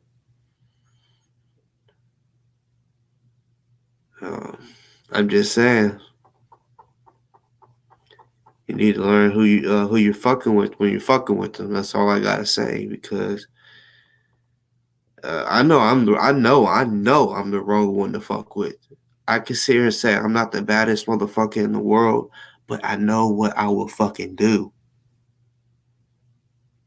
and I fucking know my like. I don't got friends. I got family. You know what I'm saying? And if even if you would look at it as, oh, he's not blood, he that's his homie. Family. Fuck like I've grown up and looked at it as fuck having friends. Like if we're gonna be cool, we're gonna be family. Like um we gotta have 100% trust. If there's 50% trust, that it just won't work. You know, fuck that. You know, and when I say family, I mean family. Like I feel like even a friend. Like if you would call it a friend, I say family because it's like the bond has to be that it needs to be that good to where I trust you 100% that if a fucking cop comes up to you and asks you did he do it, I need to know that you're not gonna say yes he did just because you're scared. So yeah, because I honestly I've had a homie that actually I caught a charge, right? It was my first charge. They were um they could have been involved, you know, and they was like, you didn't say my name, did you? I'm like, what? Hell no. And they asked me like two more times. It was two dudes. They asked me two more times. I'm like, nigga, y'all got me fucked up. I was like, well, who do y'all think who do you think I am? I said, out of all of us, I'm the realest. Y'all know it. I'm the first to decide to give me the nine. I'm ready to die right here tonight and motherfuck they life. But you think I'm gonna tell? I said, and then like the last time they asked, I said, I guess if y'all get arrested, you'll know if I did, huh? Like for real, like that's how I had to come at him like that. And after I was like, okay, I see like that trust right there. I mean, they should have 100% trusted me. I can sit here and tell you we we went through worse shit than that little petty ass fucking charge. We did worse shit, and they should have knew. I wouldn't have told. You know what I'm saying? And yeah, of course I didn't tell. You know what I'm saying? And they learned that, but while while they was noticing, damn, he really didn't tell. I was like distancing myself from them. Like that's oh hell no. They should know I ain't that type. You know what I'm saying? Like I took that charge by myself when they were involved as well. And then they, gonna say, you didn't say my name, did you? Like, yeah, no, motherfucker. You know, and they were trying to get like up the charge, like breaking and entering, home invasion. You know what I'm saying? Yeah, because it was like a connection to a connection. Like basically the way the story like added up. The public defender that I had was like, "Where do you live?" And I told him. He's like, that's a little odd. Like that's 3 blocks away from a house that said they heard a whole bunch of rumbling in their house, and they got scared, so they hid, and they had their phone and called 911, and then basically they came out and some stuff was missing. Their TV, their big ass TV was taken off the wall, you know. So that's, I mean, but see, the connection was I had that TV that was taken off the wall, you know, but they was trying to say it was us that was in the house, right? But yeah. So I mean, that's what I'm saying. Like it was some serious shit. And they're like, asking me. I'm like, y'all got me fucked up. I said, bruh, I told them exactly what the fuck happened, bitch. And he's like, what'd you say? Nigga, I told them that we was at the party. I had a lot of beer. I needed weed. And I basically traded some beer for some weed. And then the motherfucker was like, shit, he needed some money or whatever. And it was a big TV. And yeah, he was like, I'll sell it to you, and I'm telling you it's cheap for the size. Like, and I didn't think nothing. You know what I'm saying? It was like $25 for like a 50 or 60 inch. And yeah, I was like, I'm about to like quadruple this shit. And I went to the pawn shop because I didn't think it was stolen. I just thought this motherfucker's trying to get some money, and that because that's how he said it. He was like, "Man, I got so many TVs." He's like, "But I need some money, so." And it was just 25. So yeah, fuck friends, it's family. You know, because your friends gonna for the friends, they gonna be like, "Did you tell on me? Did you mention my name? Bitch, you should know. You should fucking know." Like my cousins, my dad, my brother, I like if a like say if they had my brother or whatever interrogation room over here and had me in this one, and they said, "Oh, your brother told on me." All right. So if they say so, you might as well just come clean. You know, he already told us everything. Okay. Well, I mean, I don't know what he said. You know, I'm not falling for none of that shit. And I can't stand when cops do that fuck shit. You know what I'm saying? Like they can literally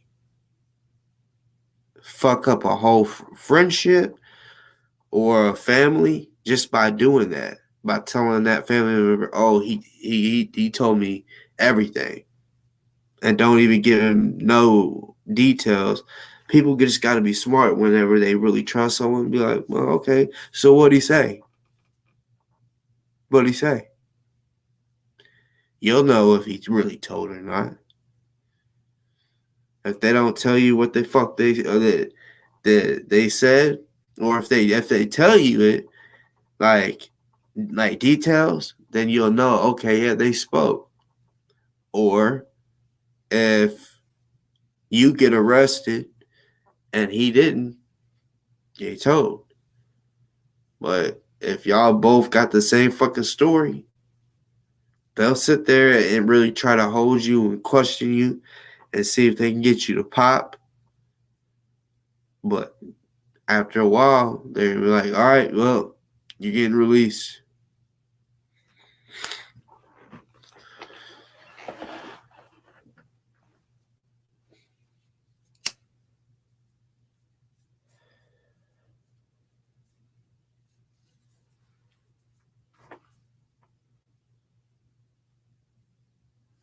Yeah, I'm ready for the championship game tomorrow.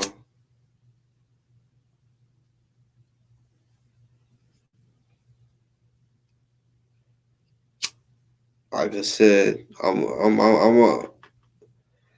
well, I don't want to promise, but I'm pretty sure I will uh, go live tomorrow. But yeah,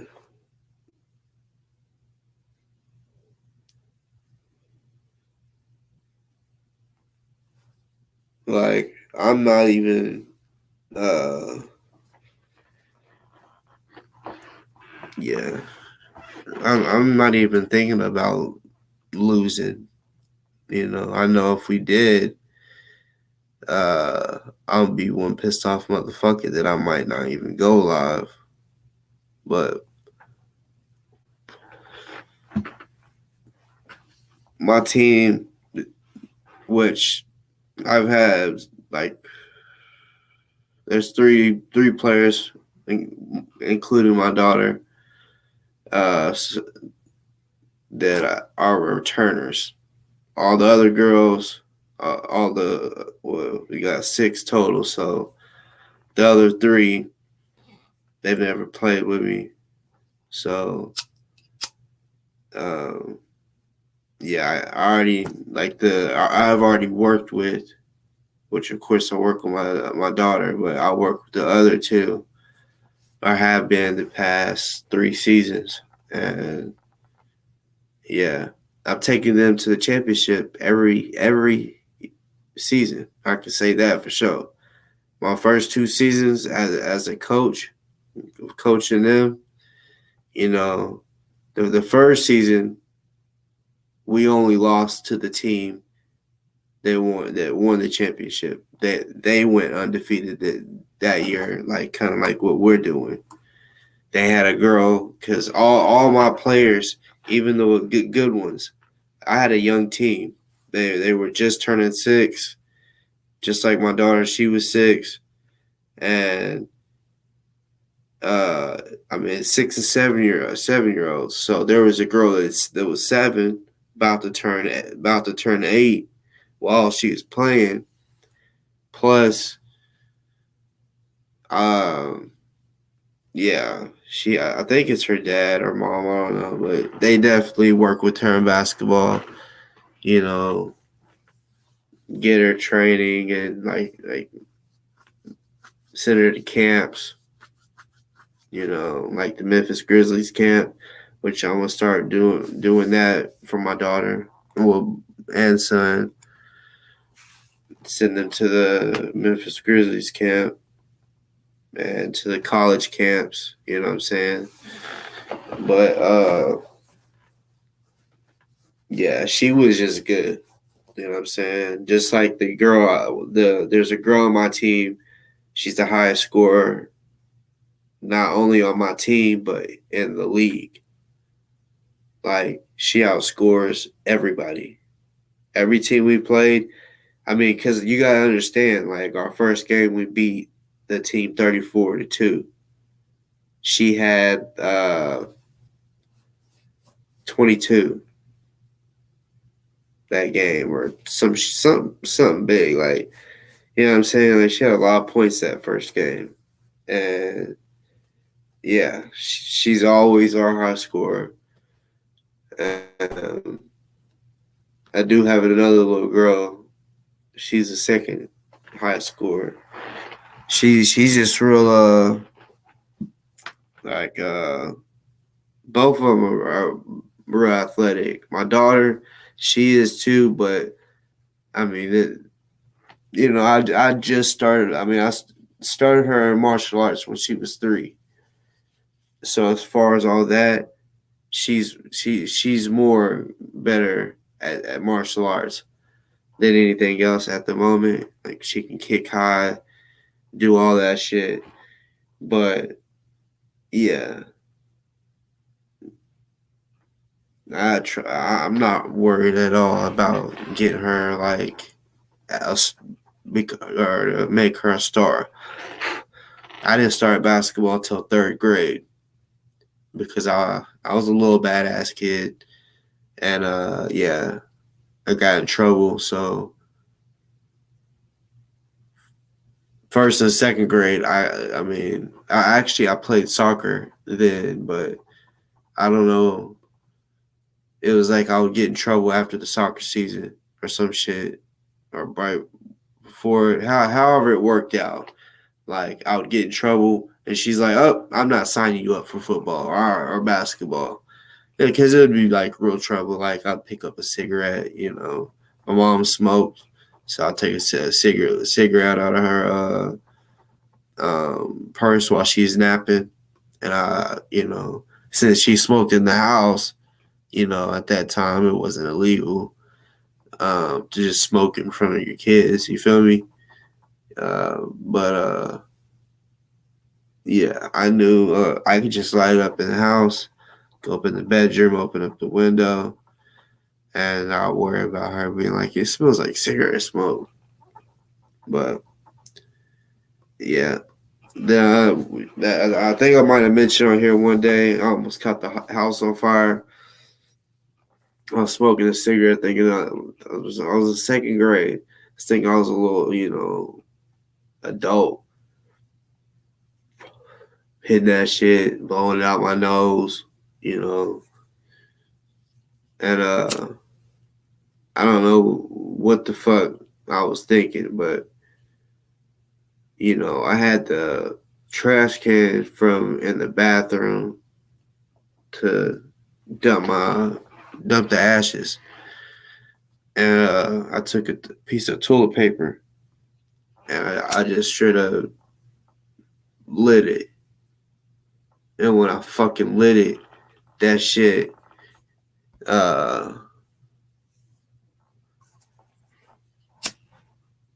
burned so fucking fast. I was like, I thought my hand was about to catch on fire. So that trash can that I was from the bathroom, it was a bathroom trash can, so it was small, and that, like I said, that's where I was ashing in, and like the trash can was sitting like right in front of me, like kind of between my legs. So I just lit the toilet paper, and I thought it was gonna burn slow. Like I thought I was gonna just be able to sit there, just watch it burn, and then I was thinking I was gonna blow it out, but no, this shit burned so damn quick. I was like, oh, and I just dropped it into the trash can, and there was toilet paper, like trash paper, and that shit caught fire. And I was like, oh fuck. So literally the only it was the teacup kid, like little girls teacup um pack or whatever. I'm talking about the little, it's the little pink cups that you would use for the tea party. That was the only thing that I could find to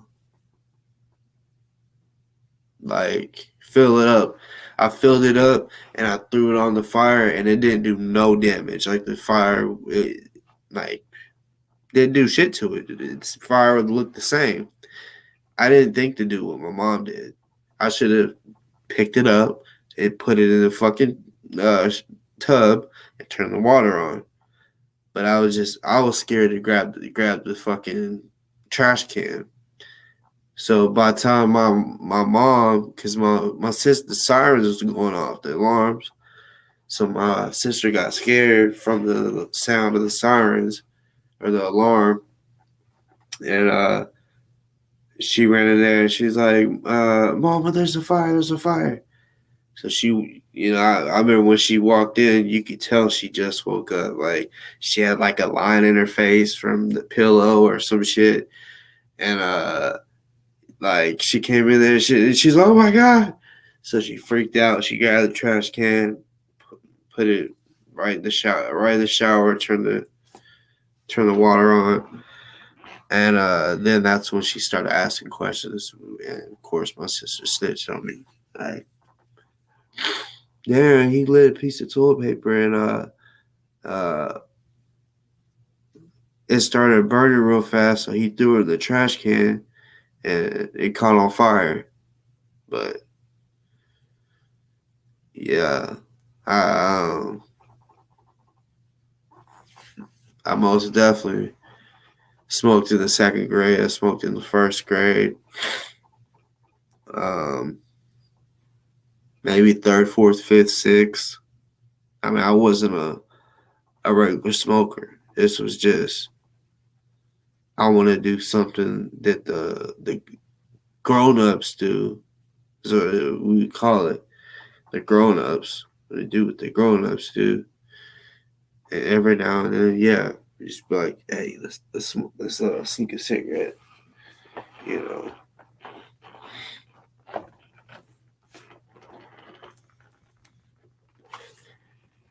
what's this channel all about? Um, you see this behind me on this show, anything goes.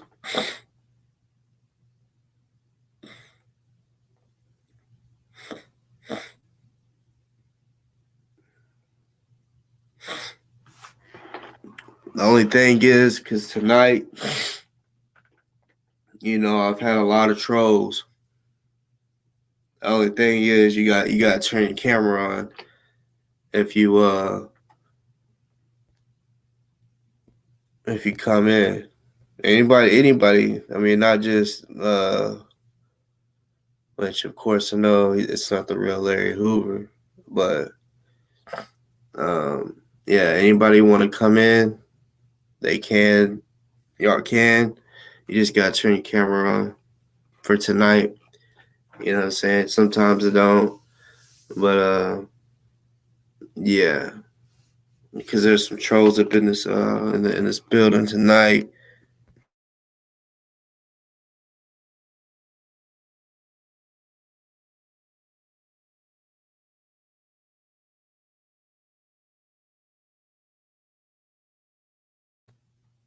And the motherfuckers that are trolling, yeah, I like to see their face. How you doing?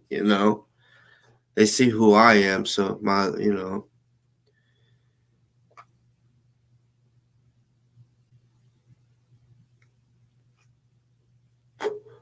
yeah, I know you're not the real Larry Hoover. He's still locked up, right?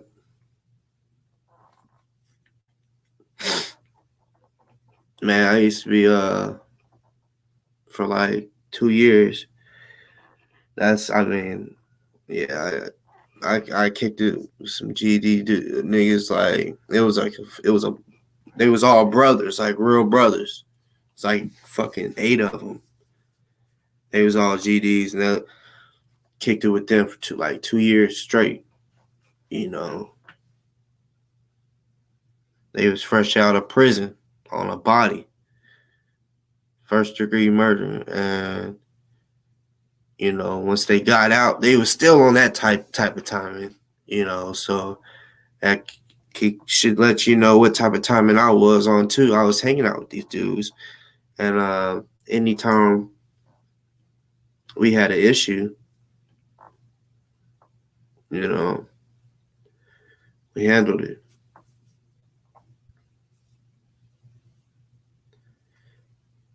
Shit, to be real, they tried to tell me they was want me to get down. I was like, no. That's one thing about me. I was a badass for real. Like, they calm down a lot. I could still get fucking wild, but I had kids. Got a little wiser, you know. But yeah, to be real, I used to not give a fuck. I was ready to do whatever. I was the type friend that if they was to ask me, hey, you trying to go do this? I wasn't like, like I ain't trying to get caught. I was like, hell yeah, like shit, And I was always the one that was like planning. I was the planner, so that we could get away with the shit. Like, okay, so we gonna we gonna leave at 3 in the morning. This nigga gonna be asleep. Get that nigga's butt. Uh, uh, are you gonna hit the link? put it in.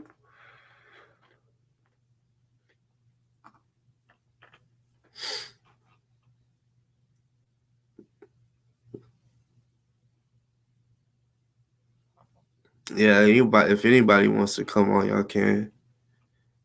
Put it this way. If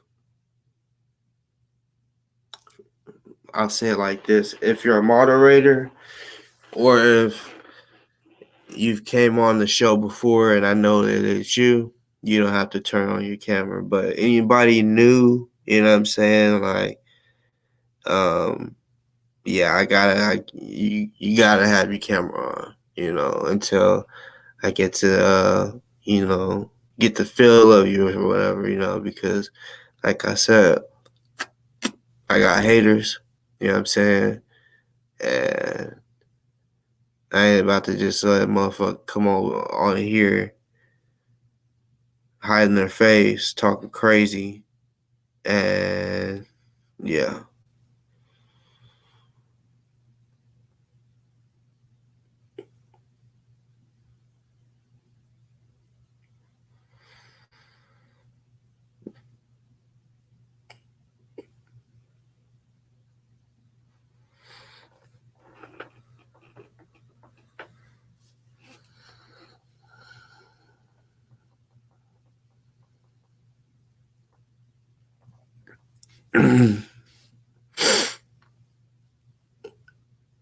Just curious, Larry Hoover, how did you find my channel?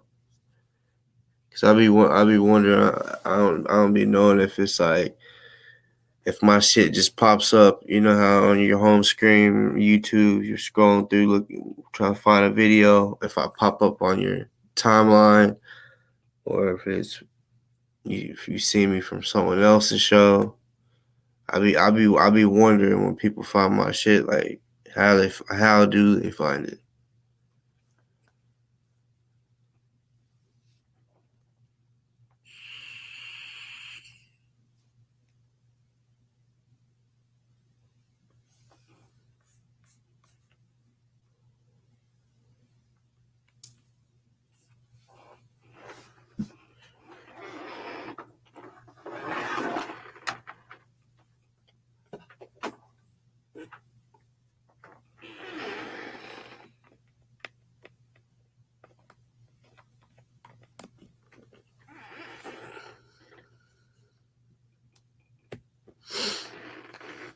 All right, y'all. So nobody sent the link yet. So I don't know if it didn't. I mean, it's showing that it posted. But I'm gonna put the link back in. While I'm waiting, I'm gonna go downstairs to get a little snack. I ain't gonna be long. But yeah, if y'all hit the link,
Damn, I guess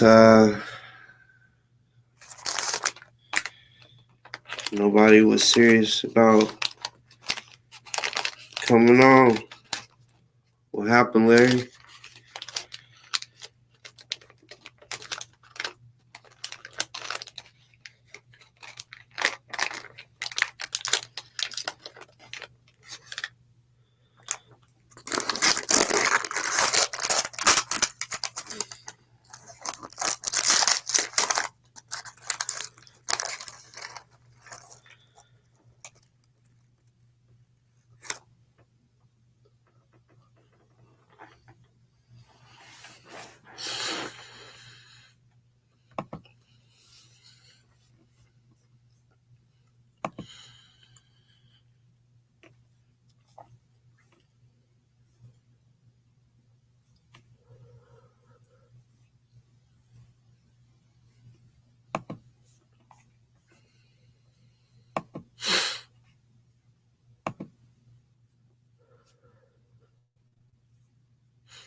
Damn, y'all. Ain't nobody hitting the link. I'm gonna end up having to get up off here. Because I, spoke about everything, I had mine.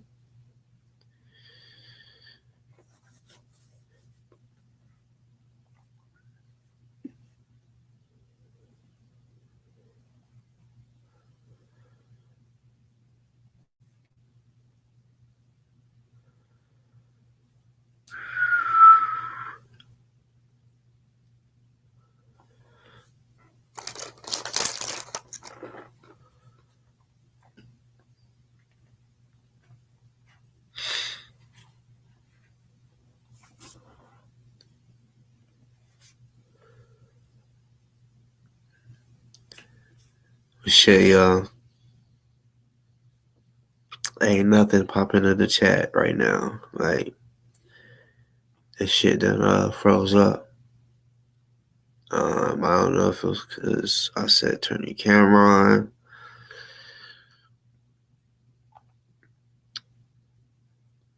Man, it may not have been a troll. You may not have been a troll, Larry, but,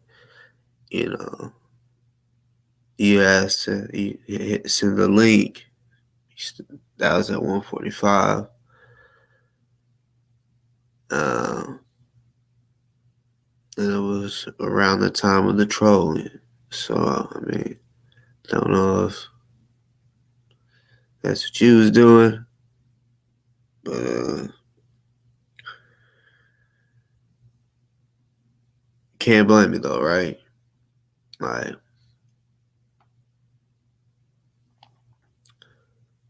but shit, y'all. I ain't really had much to talk about at the moment. Of course, I could think of shit to talk about, but I'm kind of in the feeling of I really don't want to make this video any more longer. It's already almost 4 hours. I already know not everybody watches the whole show. Some people do, some people don't. But yeah, I really kind of wanted to try to make this video at the max 2 hours. That way, everybody can, just see what I had to show. The documents I had to show. So, if people have to skip to that part, I guess that's what they have to do is skip to the document shit.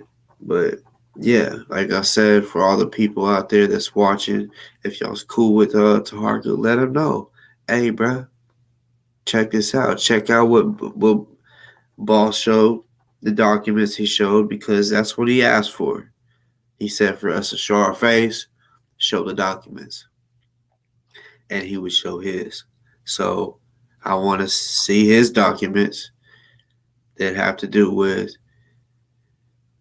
the domestic violence, the abusing the children. I mean, I'll say that that's what it is. Because like I said, it don't have to be you hitting on them, even if you probably did. Verbal abuse, mental abuse is worse. It's even worse, you know, or as worse. But yeah, answer to that, I'll be waiting. You know what I'm saying? I'll be waiting because you said for us to bring the documents, bitch. I did it. I was gonna do it last night, you know, but do that motherfucker. Like, watch this motherfucker. Watch what you need to watch. Skip to the documents or whatever, and then reply. If you ain't scared, what? You don't got no documents, nigga. You don't got no motherfucking documents of proving that what I showed is a lie or it didn't happen. Because you already admitted it happened. First you said people trying to show shit about what I did in 02 if I even did it. Like you had to add that in if I even did it because yeah, you know you did it. Motherfucker. But yeah. Fuck you. You know what I'm saying? Because you know me. I was the one put that list out. Was it like a year ago or whatever? And I circled child abuse. I'm like, look at this child abuse, you know, charges and shit. And you didn't have, you know, nothing to say, but that it's not true. But I showed, shit, you're tired like a motherfucker. I showed statements, I showed receipts, and more. You cannot hide from that. So I want to hear your response soon. You know what I'm saying? Because it's only fair. You said show your face and show the documents, and you would show your documents. So, yeah. See what you got. I love y'all. Y'all know I do. I know y'all love me too. You know what I'm saying? Real shit. I'll probably be on here tomorrow. Like I said, we gonna win that motherfucking first place trophy because we hard this year. And I don't show no mercy to the other motherfucking coach. You know what I'm saying? Like I'll be trying to make that coach like feel get the feeling like, oh my god, we're not gonna catch up. They're already up too much. You know what I'm saying?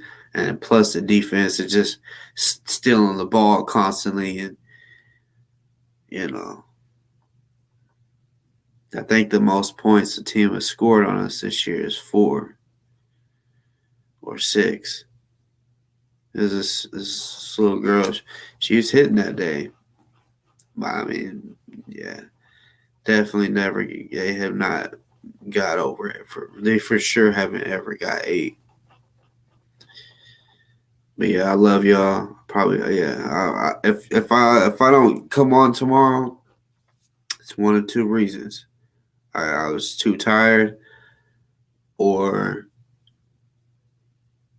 we lost, and I'm just too pissed off to just talk. But yeah, I love y'all. I'm gonna fuck with y'all soon.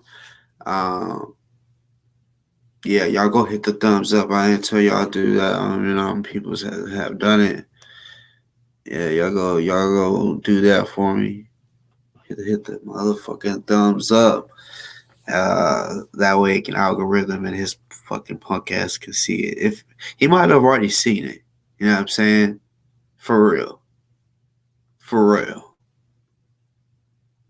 Ain't a joke. That motherfucker probably already seen it. But fuck it. Everybody else needs to see it for real. This video really needs to get 1,000 views.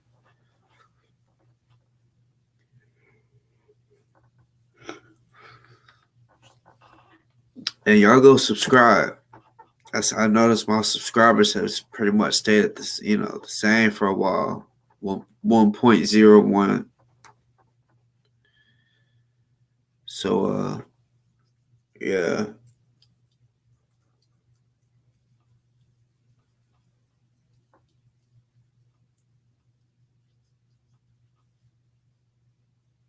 Yeah. All right, y'all. I love y'all. I'm out this bitch.